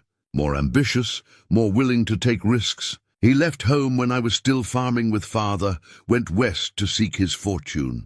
Jude smiled slightly. Used to write letters full of grand plans and bigger dreams. Looks like some of them worked out. Were you close? Before the war, yes. Afterward, well, he didn't understand why I couldn't just move on from losing Sarah and the boys. He kept pushing me to remarry, to leave the mountain, to stop living in the past. Maybe he was right, maybe he was. But I wasn't ready to hear it then. He looked at her directly. I might be now. What does that mean? It means maybe we should write back. Tell him about you, about our situation. See if his offer still stands for a married couple with a child on the way. Hope flickered in her eyes. You're serious about this? I'm serious about building the best life possible for our family. If that means swallowing my pride and asking my brother for help, then that's what I'll do. They spent the next hour composing their response, crafting careful words that explained their circumstances without revealing too much about Ivy's past. Jude wrote about meeting and marrying a woman who had lost her family and needed protection. About the child they were expecting together. about his readiness to leave the mountain and start fresh elsewhere. Should we mention Murdoch? Ivy asked as he sealed the letter. Not directly, but I'll write separately to Henrik, ask him to keep an ear out for any strangers asking questions about us. If Murdoch shows up looking, Henrik can send word to California, and if he finds us before we can leave. Jude's expression hardened. Then we'll deal with that when it happens. But I'd rather face that problem as your husband than your host. The next morning brought the sound they'd been waiting for, the crack and rumble of ice breaking up in the stream that ran past their cabin. Spring was truly arriving, which meant travel would soon be possible again. How long before we can make it to Willow Creek? Ivy asked, watching the water rush past, freed from winter's grip. 2 weeks, maybe less if the weather holds. We'll need to time it right. Get married, send the letter to Wesley, and be ready to travel quickly if his response is favorable. And if it's not, then we make our life here as planned. Either way, we move forward together. That afternoon, as they walked the perimeter of his property, checking fences, assessing winter damage, planning for spring planting, Jude found himself seeing the place with different eyes. Instead of his eternal refuge, it now looked like a chapter in his story, rather than its final page. Do you think you'll miss it? Ivy asked, following his gaze across the meadow where wildflowers were beginning to push through the last patches of snow. Probably. This place has been good to me, even when I wasn't good to myself. But I'm ready for something different now. Ready to be part of the larger world again. Because of the baby? Because of you. Both of you. He took her hand, feeling the calluses she'd developed during their months of shared work. You've reminded me that isolation isn't the same thing as peace. Sometimes you have to risk something to gain something better. That night, as they prepared for sleep, Ivy paused beside the cradle he'd finished. The carved bears and eagles seemed to dance in the lamplight, and the smooth wood gleamed with careful finishing. Whether we stay here or go to California, she said, running her hand along the cradle's edge. This baby will know they're wanted. They'll know they have parents who chose to build a life together, who worked to give them the best future possible. That's all any child can ask for, Jude agreed. That and parents who love them enough to make hard decisions on their behalf. As he banked the fire for the night, Jude reflected on how much had changed since winter's beginning. He'd started the season as a man focused on simple survival. Now he was planning for a future that included not just survival, but prosperity. Not just existence, but genuine living. The letter to Wesley would be posted within the week. Their wedding would follow shortly after. And then, whatever came next, they would face it as husband and wife. As partners in building something larger than either could achieve alone. Outside, the mountain stream sang its spring song of renewal and possibility. Inside the warm cabin, two people who had found each other in their separate desperations continued planning for a future that promised more than either had dared hope for when their stories first intersected on that cold October night. Change was coming, as inevitable as spring after winter, and for the first time in years. Jude Blackwood was ready to embrace it. The wedding plans proceeded with quiet efficiency. Jude had sent word to the circuit preacher in Willow Creek, and they'd received confirmation that Reverend Patterson would perform the ceremony on the first Saturday of May. Ivy had altered one of Sarah's better dresses to accommodate her changing figure, and Jude had cleaned and pressed his good suit, the same one he'd worn to his first wedding 16 years earlier. They were preparing for the journey to town, packing supplies and checking the horses, when the sound of approaching riders reached them through the morning stillness. Multiple horses, moving at a steady pace up the mountain trail that led to Jude's cabin. In 7 years of solitude, he'd never had more than one visitor at a time, and never unannounced. "Get inside," he told Ivy quietly, his hand moving instinctively toward his rifle. "Stay away from the windows." She didn't argue, recognizing the change in his demeanor, the subtle shift from peaceful mountain dweller to something harder and more dangerous. As she disappeared into the cabin, Jude positioned himself on the porch, the rifle held casually, but ready. He counted 3 riders as they emerged from the tree line. their horses picking their way carefully up the muddy trail. The man in the lead was tall and broad-shouldered, wearing a sheriff's badge that caught the morning sunlight. Even at a distance, Jude could sense the arrogance in his posture, the way he sat his horse like a man accustomed to having others step aside. Behind him rode two deputies, both younger men with the hard look of those who'd learned violence as a profession. Sheriff Murdoch had finally come calling. "Morning!" Murdoch called out as they approached the cabin, his voice carrying false joviality. "Name's Sheriff Murdoch, Pine Ridge County. Looking for a woman who might have passed through these parts. Young, dark-haired, probably traveling alone." Jude kept his expression neutral, though his grip on the rifle tightened. "Don't get many travelers up here, especially women alone." "What's she wanted for?" "Theft," Murdoch said without hesitation. "Stole money and jewelry from her employer before running off. Dangerous type, known to be unstable, probably armed." The lies came easily to the man's lips, Jude noted. No doubt Sheriff Murdoch had considerable practice in creating justifications for his actions. When would this have been? Jude asked, playing for time while he assessed the threat. 3 armed men, all younger than himself, but he had the advantage of position and intimate knowledge of the terrain. Last October. Trail's gone cold, but we got word she might have headed up into these mountains. "You sure you haven't seen anyone matching that description?" "October," Jude mused as if searching his memory. "That's a long time to be tracking someone over stolen property. Must have been quite valuable." Something flickered in Murdoch's eyes, a flash of anger quickly controlled. "She took something that belonged to me. I don't let that kind of thing go unanswered." The slip was revealing. Not stolen property. Something that belonged to him personally. Jude filed the information away while maintaining his facade of helpful neighbor. "Well, Sheriff, I hate to disappoint you, but I haven't seen hide nor hair of any woman up here. Like I said, don't get many visitors at all. You gentlemen are the first I've seen since the snows melted." Murdoch studied Jude's face intently, looking for signs of deception. "Mind if we take a look around? Just to be thorough." "Actually, I do mind." Jude's voice remained calm, but steel entered his tone. "This is private property, and you're outside your jurisdiction. You want to search my place? You'll need a warrant from the territorial marshal. Now see here." "No, you see here." Jude shifted his stance slightly, the movement subtle but unmistakably threatening. "You've got no authority on this mountain, badge or no badge. You've asked your questions and gotten your answers. Time to move along."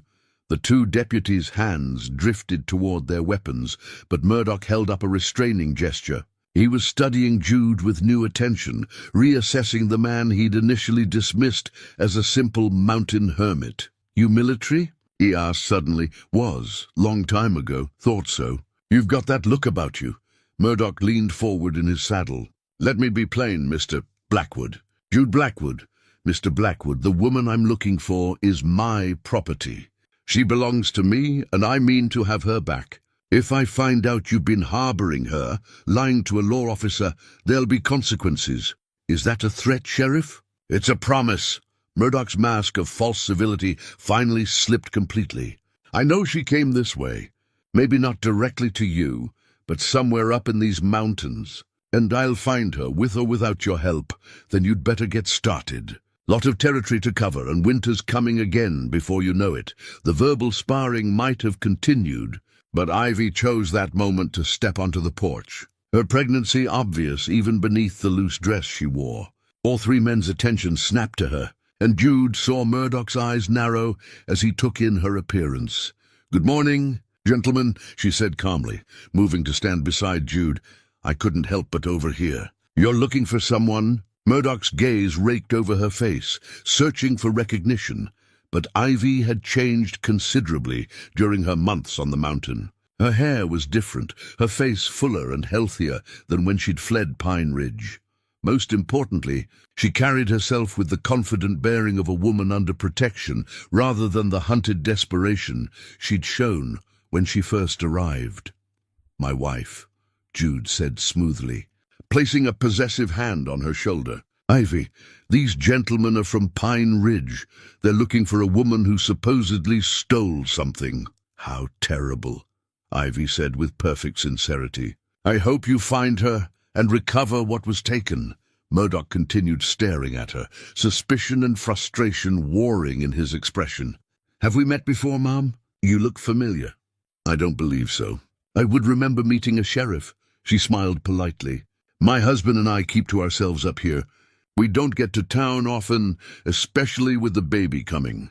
"Congratulations," Murdoch said flatly, his attention shifting between Ivy and Jude. "When's the happy event?" "Soon," Jude answered before Ivy could speak. "Which is why we'd appreciate it if you gentlemen would state your business and move along. My wife needs her rest." The standoff stretched taut between them, 3 armed men against 1, but Jude held all the advantages of position, preparation, and moral certainty. More importantly, he'd read Murdoch correctly. The man was a bully who preferred easy targets to genuine fights.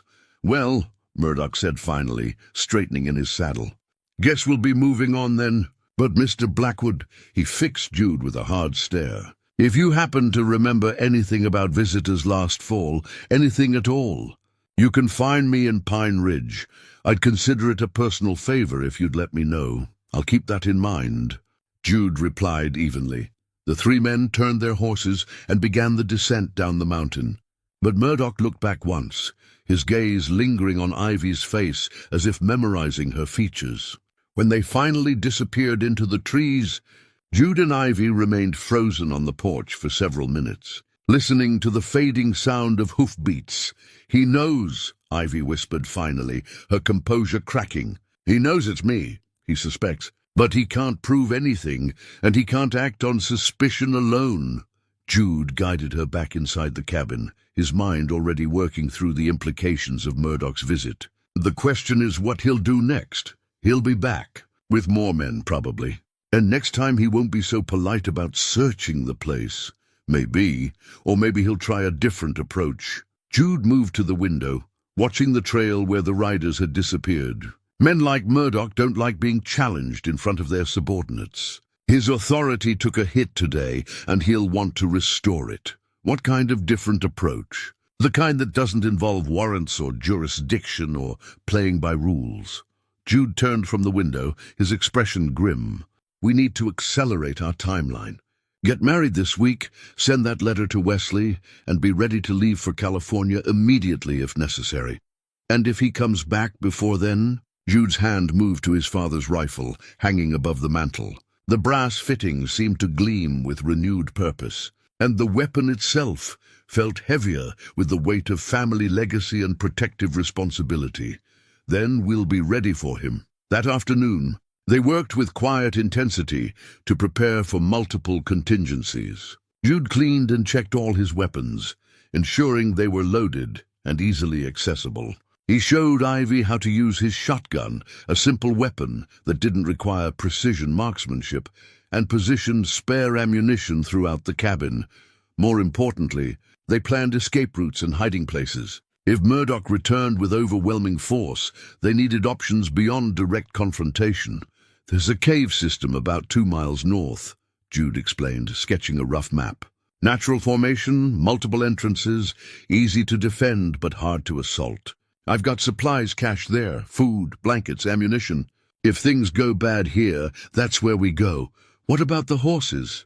"There's a back trail that leads to the cave, follows the ridgeline, where it can't be seen from the main path. We could get there even if they're watching the front approaches." As evening fell, they made their final preparations for the journey to Willow Creek, now scheduled for the next morning instead of the weekend. Every hour they delayed increased the risk that Murdoch would return with reinforcements and fewer scruples about legal niceties. "Jude," Ivy said as they prepared for what might be their last night in the cabin, "I'm sorry. I've brought this danger to your door, disrupted your peaceful life. Don't apologize for surviving," he replied firmly. "And don't apologize for giving me a reason to start living again instead of just existing." That night, as they lay in their separate beds with loaded weapons within easy reach, both knew their quiet mountain idyll was ending. The outside world had found them, brought violence and complication back into their carefully constructed refuge, but they also knew something else. They would face whatever came together as partners, as husband and wife, as two people who had chosen each other against long odds and dangerous circumstances. The tarnished and blood-stained badge that represented Murdoch's corrupt authority had been revealed at last. Now they would discover what their own commitment to each other was truly worth when tested by fire and fear.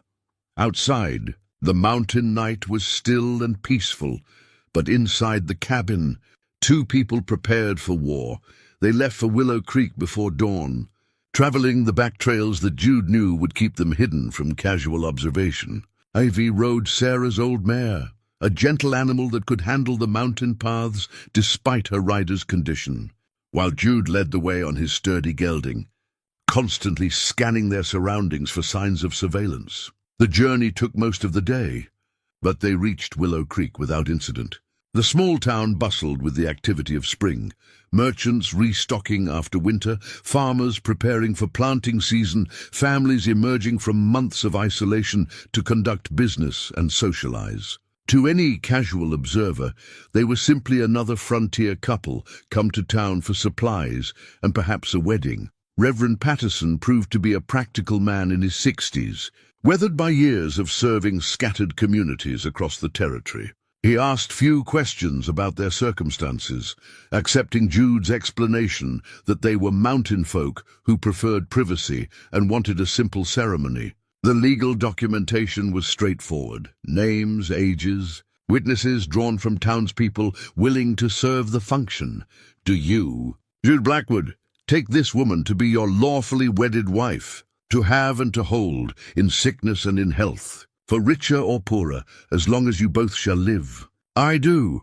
Do you, Ivy Morrison, take this man to be your lawfully wedded husband, to have and to hold, in sickness and in health, for richer or poorer, as long as you both shall live? I do. The rings were simple gold bands purchased from the town's jeweler, nothing elaborate but solid and well made. As Jude slipped the ring onto Ivy's finger, he was struck by the weight of the moment. What had begun as a practical arrangement had evolved into something deeper. Though neither of them had spoken of love aloud, by the power vested in me by the territory of Montana, I now pronounce you husband and wife. You may kiss your bride. The kiss was gentle, respectful, the seal on a partnership rather than a passionate declaration. But it was real and binding, and it made Ivy legally his to protect under every law that mattered. As they prepared to leave town, Jude made several critical preparations. He sent the letter to his brother Wesley, now updated to include news of his marriage and their need for sanctuary. He purchased additional ammunition and medical supplies, including items that might be needed during childbirth. Most importantly, he gathered intelligence about any unusual activity in the region. Sheriff Murdoch was through here yesterday, the general store owner mentioned casually as he wrapped their purchases. Had 2 deputies with him, asking questions about strangers, particularly women traveling alone. Seemed mighty interested in anyone who might have passed through last fall. What kind of questions? Jude asked, keeping his tone conversational. Oh, the usual. Descriptions, timing, destinations. Said he was tracking a criminal, but between you and me... The man leaned closer conspiratorially. Murdoch's got a reputation for stretching the truth when it suits his purposes. Most folks around here don't volunteer much information when he comes calling. The intelligence was both reassuring and worrying. Reassuring because it suggested Murdoch hadn't found any solid leads in town. Worrying because it confirmed he was actively working the area, asking questions that would eventually lead someone to remember the desperate pregnant woman who'd passed through in October. They stayed the night at the town's small hotel, registering as Mr. and Mrs. Blackwood for the first time. The simple act of signing the register together felt momentous, a public declaration of their new status. That evening, as they shared a meal in the hotel's dining room, they discussed their next moves with the careful planning of people whose lives might depend on making the right decisions. How long before we could reasonably expect a response from Wesley? Ivy asked, cutting her steak with the deliberate movements of someone whose expanding belly made simple tasks more complex. 6 weeks minimum, probably closer to 8. Mail service to California isn't fast, and he'll need time to arrange things on his end if he agrees to our coming. And how long before Murdoch figures out who I am? Hard to say. He suspects already, but proving it is different. If he's smart, and I think he is, he'll investigate quietly before making his move. Men in his position don't like to be wrong in public. What would you do if you were him? Jude considered the question carefully. I'd send someone back to Pine Ridge to get a better description of the woman who disappeared. Maybe find someone who knew her well, could identify her despite the changes. Then I'd wait and watch, looking for the right opportunity to act without risking exposure. Someone like Mrs. Hartman, the woman who ran the boarding house. She knew me well enough to recognize me even now. Ivy's fork paused halfway to her mouth. If Murdoch brings her up here, then we'll know we're out of time. Jude reached across the table to cover her hand with his. But until then, we prepare for every possibility and hope for the best outcome. That night, sharing a hotel room bed for the first time, they maintained the respectful distance that had characterized their relationship from the beginning. But there was comfort in the proximity, in the knowledge that they were no longer facing their challenges alone. When Ivy woke from a nightmare about Murdoch finding them, Jude was there to offer quiet reassurance until she fell back to sleep. The return journey to the cabin took them along different trails, routes that would reveal if they were being followed or watched. Jude's military training served them well. He knew how to vary their pace and direction to make tracking difficult, how to use natural terrain to mask their movements, how to identify the signs of surveillance. They saw no evidence of pursuit, but both remained tense until they were safely back within the cabin's familiar walls. Now what? Ivy asked as they unpacked their supplies and settled back into their mountain routine. Now we wait and prepare, Jude said, and hope Wesley responds quickly with good news. The next few days established a new rhythm of vigilance and normalcy. During daylight hours, they maintained their regular activities, tending the garden, caring for the animals, working on projects around the cabin. But weapons were always within reach, and at least one of them was constantly alert for sounds of approaching visitors. Evenings were spent in detailed planning. Jude sketched maps of the surrounding terrain, marking escape routes and defensive positions. They cached supplies at strategic locations, food, ammunition, medical supplies, so they could survive away from the cabin if necessary. He taught Ivy to recognize the sounds of different numbers of horses, to distinguish between casual travelers and purposeful pursuit. The cave system I mentioned, he said one evening, as they studied his maps by lamplight, it's not just a hiding place, it's a fortress, if you know how to use it properly. Multiple entrances and exits, natural choke points where a few defenders can hold off larger numbers. You're talking about a siege. I'm talking about survival. If Murdoch comes back with enough men, we can't fight them in the open. But we don't have to. Make them come to us on ground of our choosing, where their numbers don't matter as much. As Ivy's pregnancy progressed, adding urgency to their planning, they discovered a deepening of their personal connection as well. The shared danger, the mutual dependence, the simple act of facing uncertainty together, all of it contributed to a bond that transcended their original practical arrangement. One evening, as Ivy mended clothes by the fire while Jude cleaned his weapons, she looked up from her work to study his face in the lamplight. "Jude," she said softly, "can I ask you something?" "Always." "Do you regret it?" "Marrying me, I mean. Taking on all this trouble and danger when you could have continued living peacefully alone?" He set down the rifle he'd been cleaning and looked at her directly. "Not for a single moment. You've given me back something I thought I'd lost forever." "What's that?" "Purpose. The feeling that what I do matters, that someone depends on me for more than just survival." He paused, choosing his words carefully. "I loved Sarah with everything I had, and when she died, I thought that part of me died too. But what I'm feeling for you, it's different, but it's real, and it's growing stronger every day." Color rose in her cheeks, but she held his gaze steadily. "I feel the same way. This wasn't supposed to be about love, but somehow it became about love anyway." She nodded, tears threatening. "I never thought I could feel this way about anyone after what Murdoch did to me. I thought I was broken in that regard. You're not broken. Hurt maybe, but not broken. And even hurt things can heal, given time and the right circumstances. It was the closest they'd come to declaring their feelings openly, and the moment felt significant despite its quietness. They were no longer simply partners in survival. They were becoming genuinely committed to each other. For reasons that had nothing to do with their original practical arrangement, the revelation added new weight to their preparations for conflict. They weren't just protecting a marriage of convenience anymore. They were protecting something precious and real, something worth fighting for.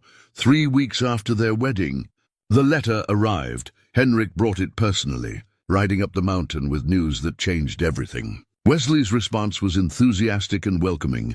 Yes, there was room for a married couple and child in his California operation. Yes, he could arrange transportation and housing. And yes, he was eager to reconcile with his brother after too many years of separation. But Henrik brought other news as well. Darker intelligence gathered from his contacts in the settlements below. Murdoch's been busy, he reported over coffee and breakfast. Had a woman up from Pine Ridge last week, asking questions all over Willow Creek and the surrounding area. Older woman claimed to be looking for her missing niece, but folks who heard her talking said she was asking mighty specific questions about pregnant women and recent weddings. Jude and Ivy exchanged a look of understanding. Mrs. Hartman had been brought north to identify her, just as they'd feared. How much time do you think we have? Ivy asked. Not much, Henrik admitted. Word is, Murdoch's gathering men from 3 counties, claiming he's got evidence of a kidnapping and needs to mount a rescue operation. Could be here as early as tomorrow, probably no later than the day after. The artifact that would define their immediate future lay on the table between them. Wesley's letter, representing hope and salvation, but also the possibility that help had come too late. California beckoned, but first they would have to survive the next few days. Then we'd better finish our preparations, Jude said grimly. It looks like we're going to need them. Outside, storm clouds were gathering over the mountain peaks, and the wind carried the scent of rain and change. Inside the cabin, 2 people who had found love in the most unlikely circumstances prepared to fight for the right to keep it. The war for their future was about to begin. They came at dawn, 8 riders materializing from the morning mist like harbingers of violence. Jude had positioned himself in the loft window before first light, his father's rifle loaded and ready, while Ivy crouched behind the overturned table they'd arranged as a defensive barrier. Around her neck hung Sarah's silver locket, a talisman of protection and blessing that Jude had given her the night before. Remember, he whispered down to her, if they breach the cabin, you go out the back window and head for the cave. Don't wait for me, don't look back. Just run. I'm not leaving you, she whispered back, her hand gripping the shotgun he'd taught her to use. You're not leaving me. You're protecting our child, our future. That's what matters most. Sheriff Murdoch rode at the head of his makeshift posse, his badge catching the early sunlight like a malevolent star. Behind him came his 2 regular deputies, followed by 5 additional men, bounty hunters by the look of them. Hard cases who'd kill for money without asking too many questions about the law. They stopped just outside rifle range, Murdoch raising his hand to halt the group while he surveyed the cabin and its approaches. Even at this distance, Jude could see the man's calculating intelligence at work, assessing angles of attack and potential defensive positions. Blackwood. Murdoch's voice carried easily across the meadow. I know she's in there. Send her out now and nobody gets hurt. Go to hell, Jude shouted back. You've got no authority here.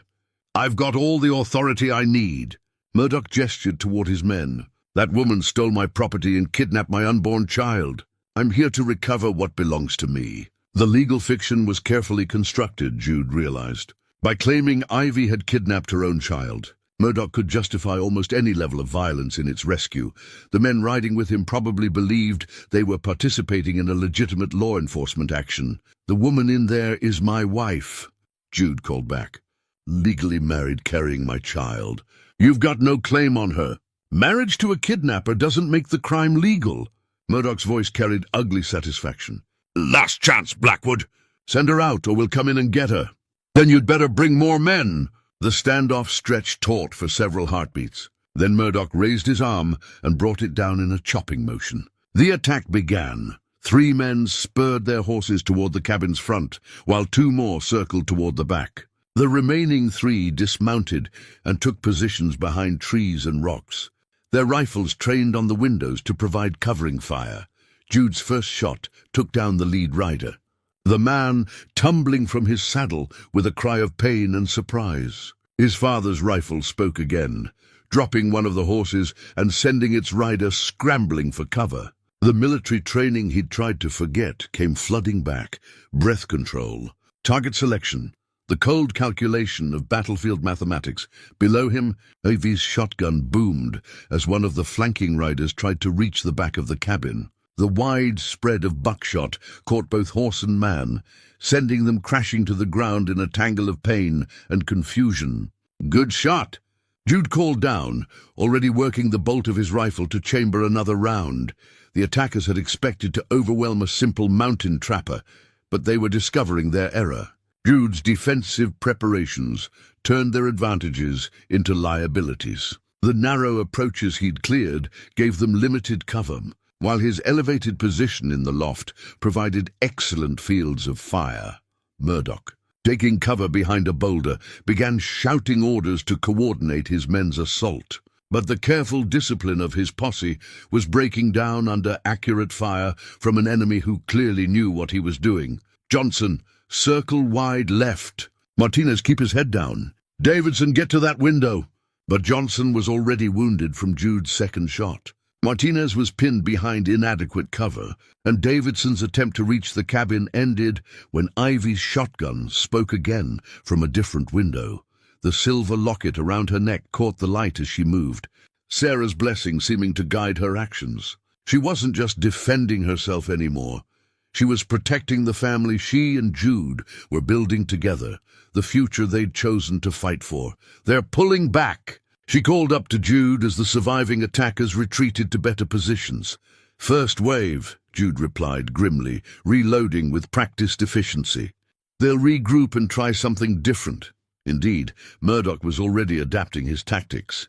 2 men began working their way around to positions where they could provide crossfire, while another prepared to make a direct assault on the cabin's most vulnerable point, the front door. "Ivy," Jude called softly, "when I give the word, I want you to slip out the back window and start moving toward the cave. They're going to rush us, and I can't cover all approaches at once. I won't abandon you. You're not abandoning me. You're completing the mission, protecting what matters most." Through the loft window, he could see Murdoch positioning his remaining men for what would likely be a coordinated assault from multiple directions. The sheriff had learned from his initial mistakes and was now applying genuine tactical thinking to the problem. "Now, Ivy. Go now while they're repositioning. Jude, I'll be right behind you. I promise." He heard the soft sound of the window opening, followed by her careful movement across the ground behind the cabin. Good. Whatever happened next, she and the baby would have a chance to escape to the cave system, where they could hide until help arrived, or Murdoch gave up the pursuit. But Jude had no intention of simply running. These men had come to his home, threatened his wife, tried to steal his future. They would pay a price for that presumption, even if he had to collect it alone.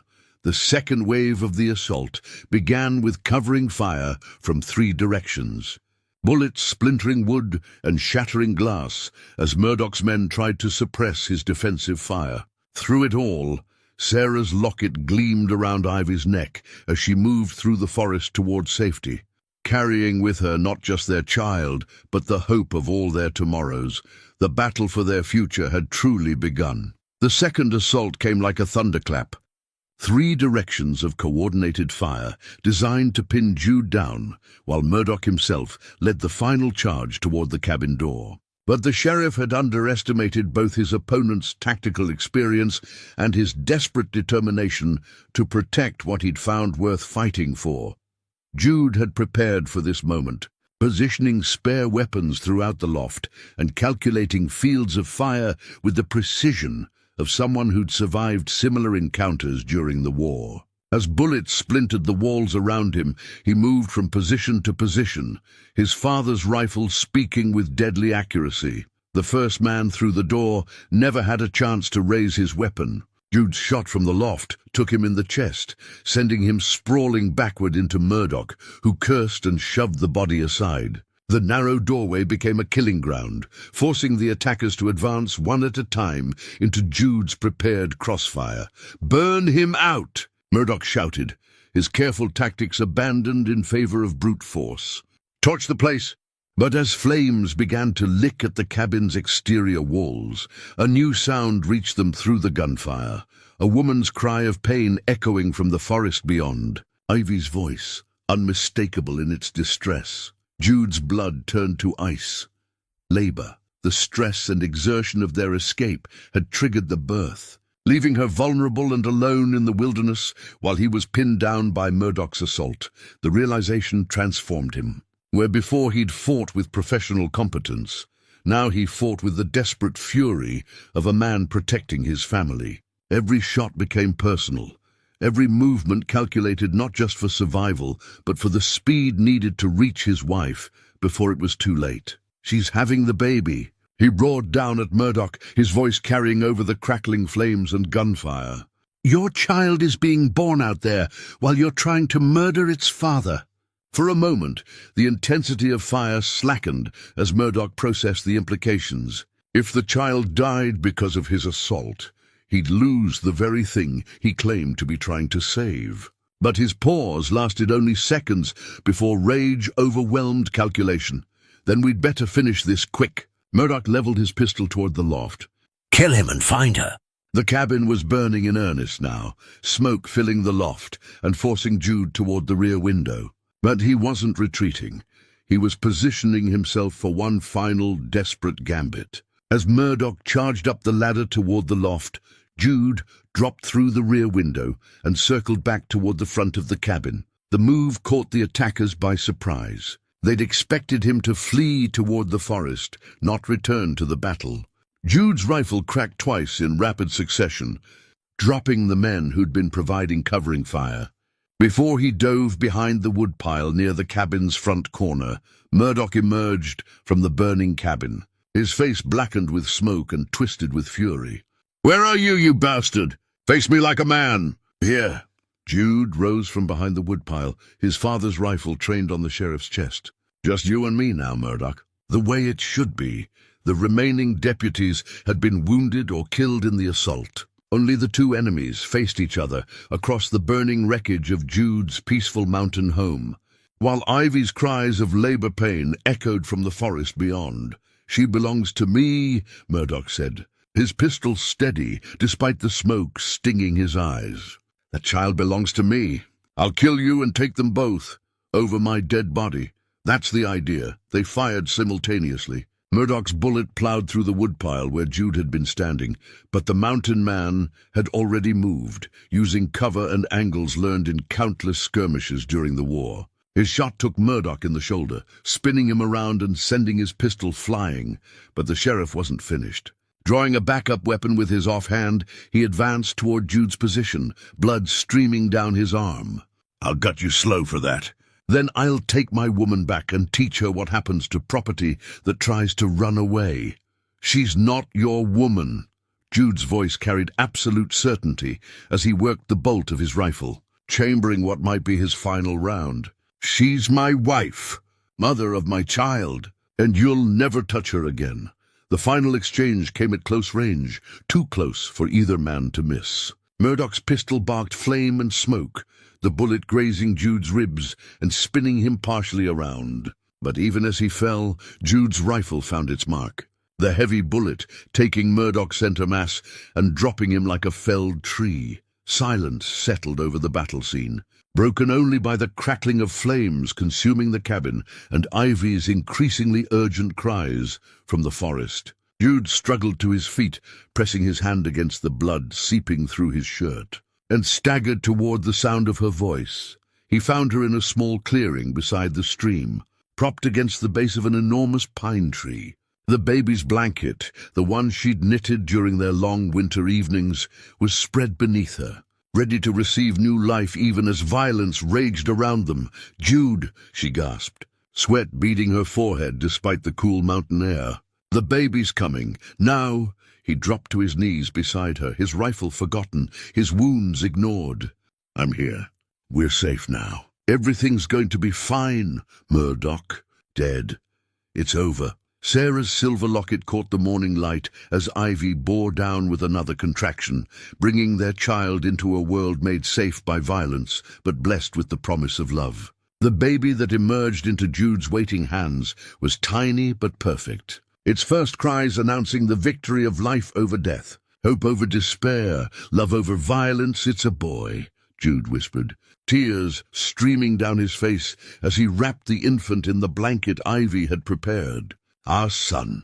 As he placed the baby in his wife's arms, the morning sun broke through the smoke and chaos, illuminating their small family with golden light. The battle was over, the future was won, and a new chapter of their lives was beginning with the sound of an infant's cries echoing across the peaceful mountains. 3 months later, the California sun painted the Sacramento Valley in shades of gold and green that seemed almost too vibrant after the muted tones of the Montana mountains. Jude sat on the porch of the house Wesley had provided, watching Ivy tend to their vegetable garden while their son, named Thomas Wesley Blackwood, in honor of both his lost brother and his living uncle, slept peacefully in the cradle that had traveled with them.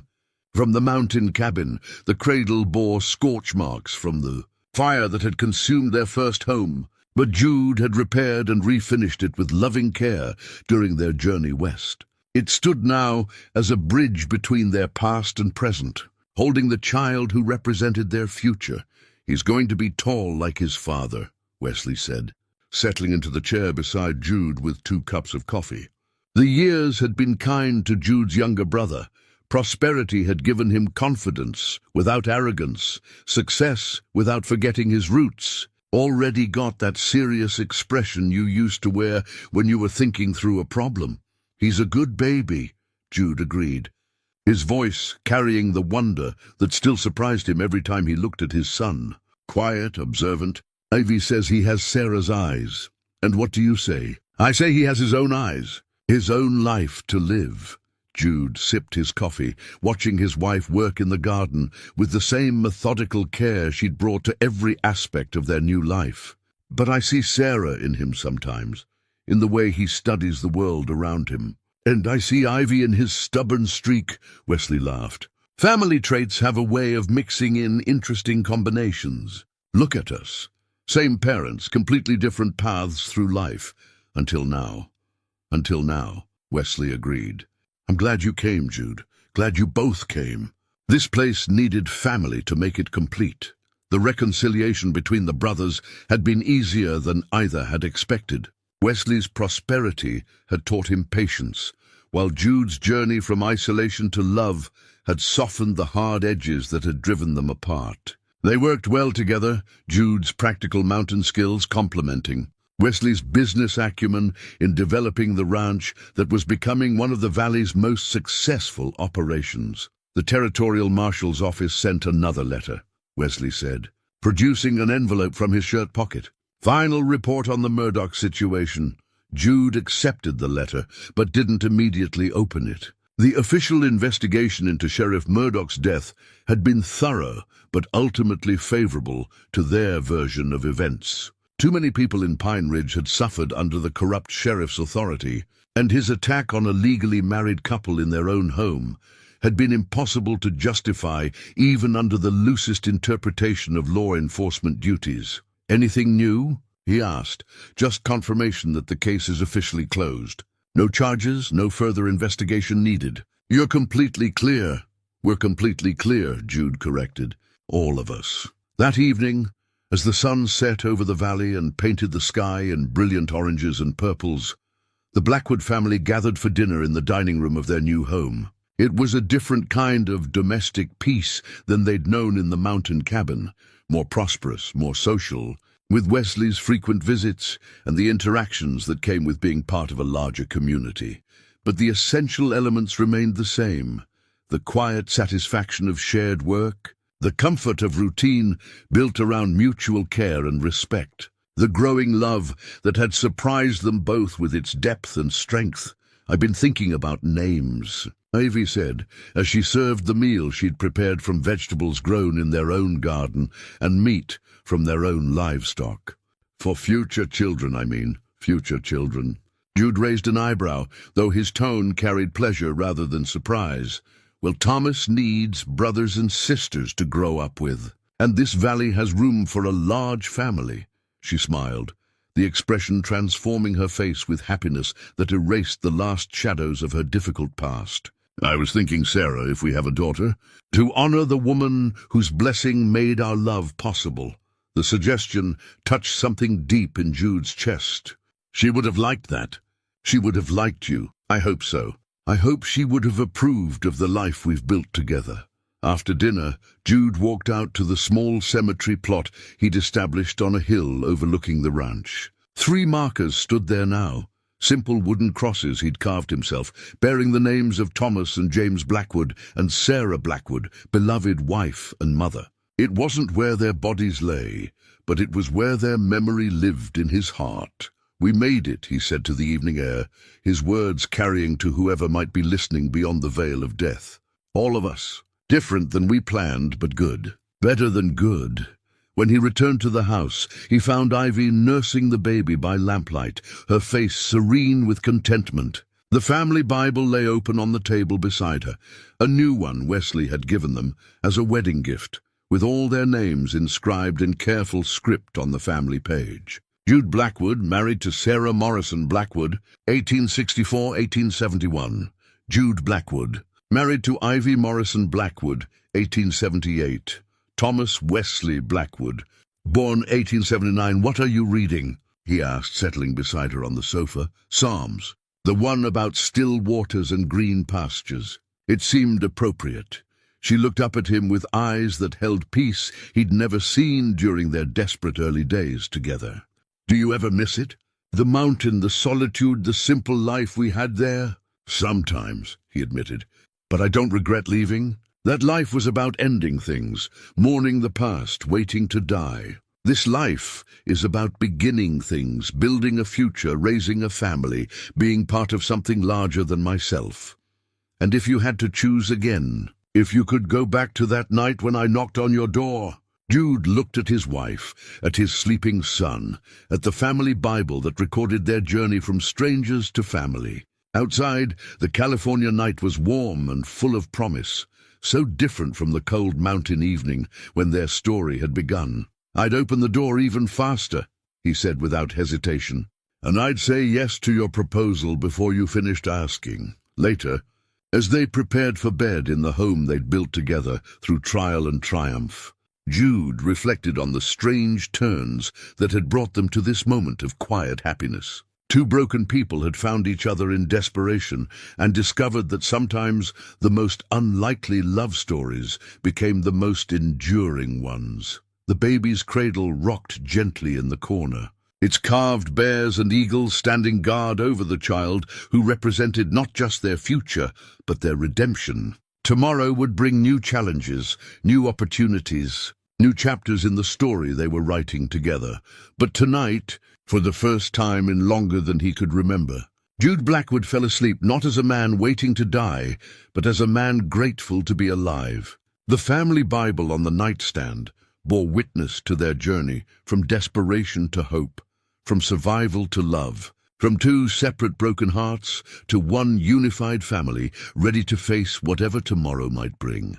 In the end, that was legacy enough for any man, to have loved and been loved in return, to have protected what mattered most, and to have left the world a little better than he'd found it. Some stories, he realized, had happy endings after all.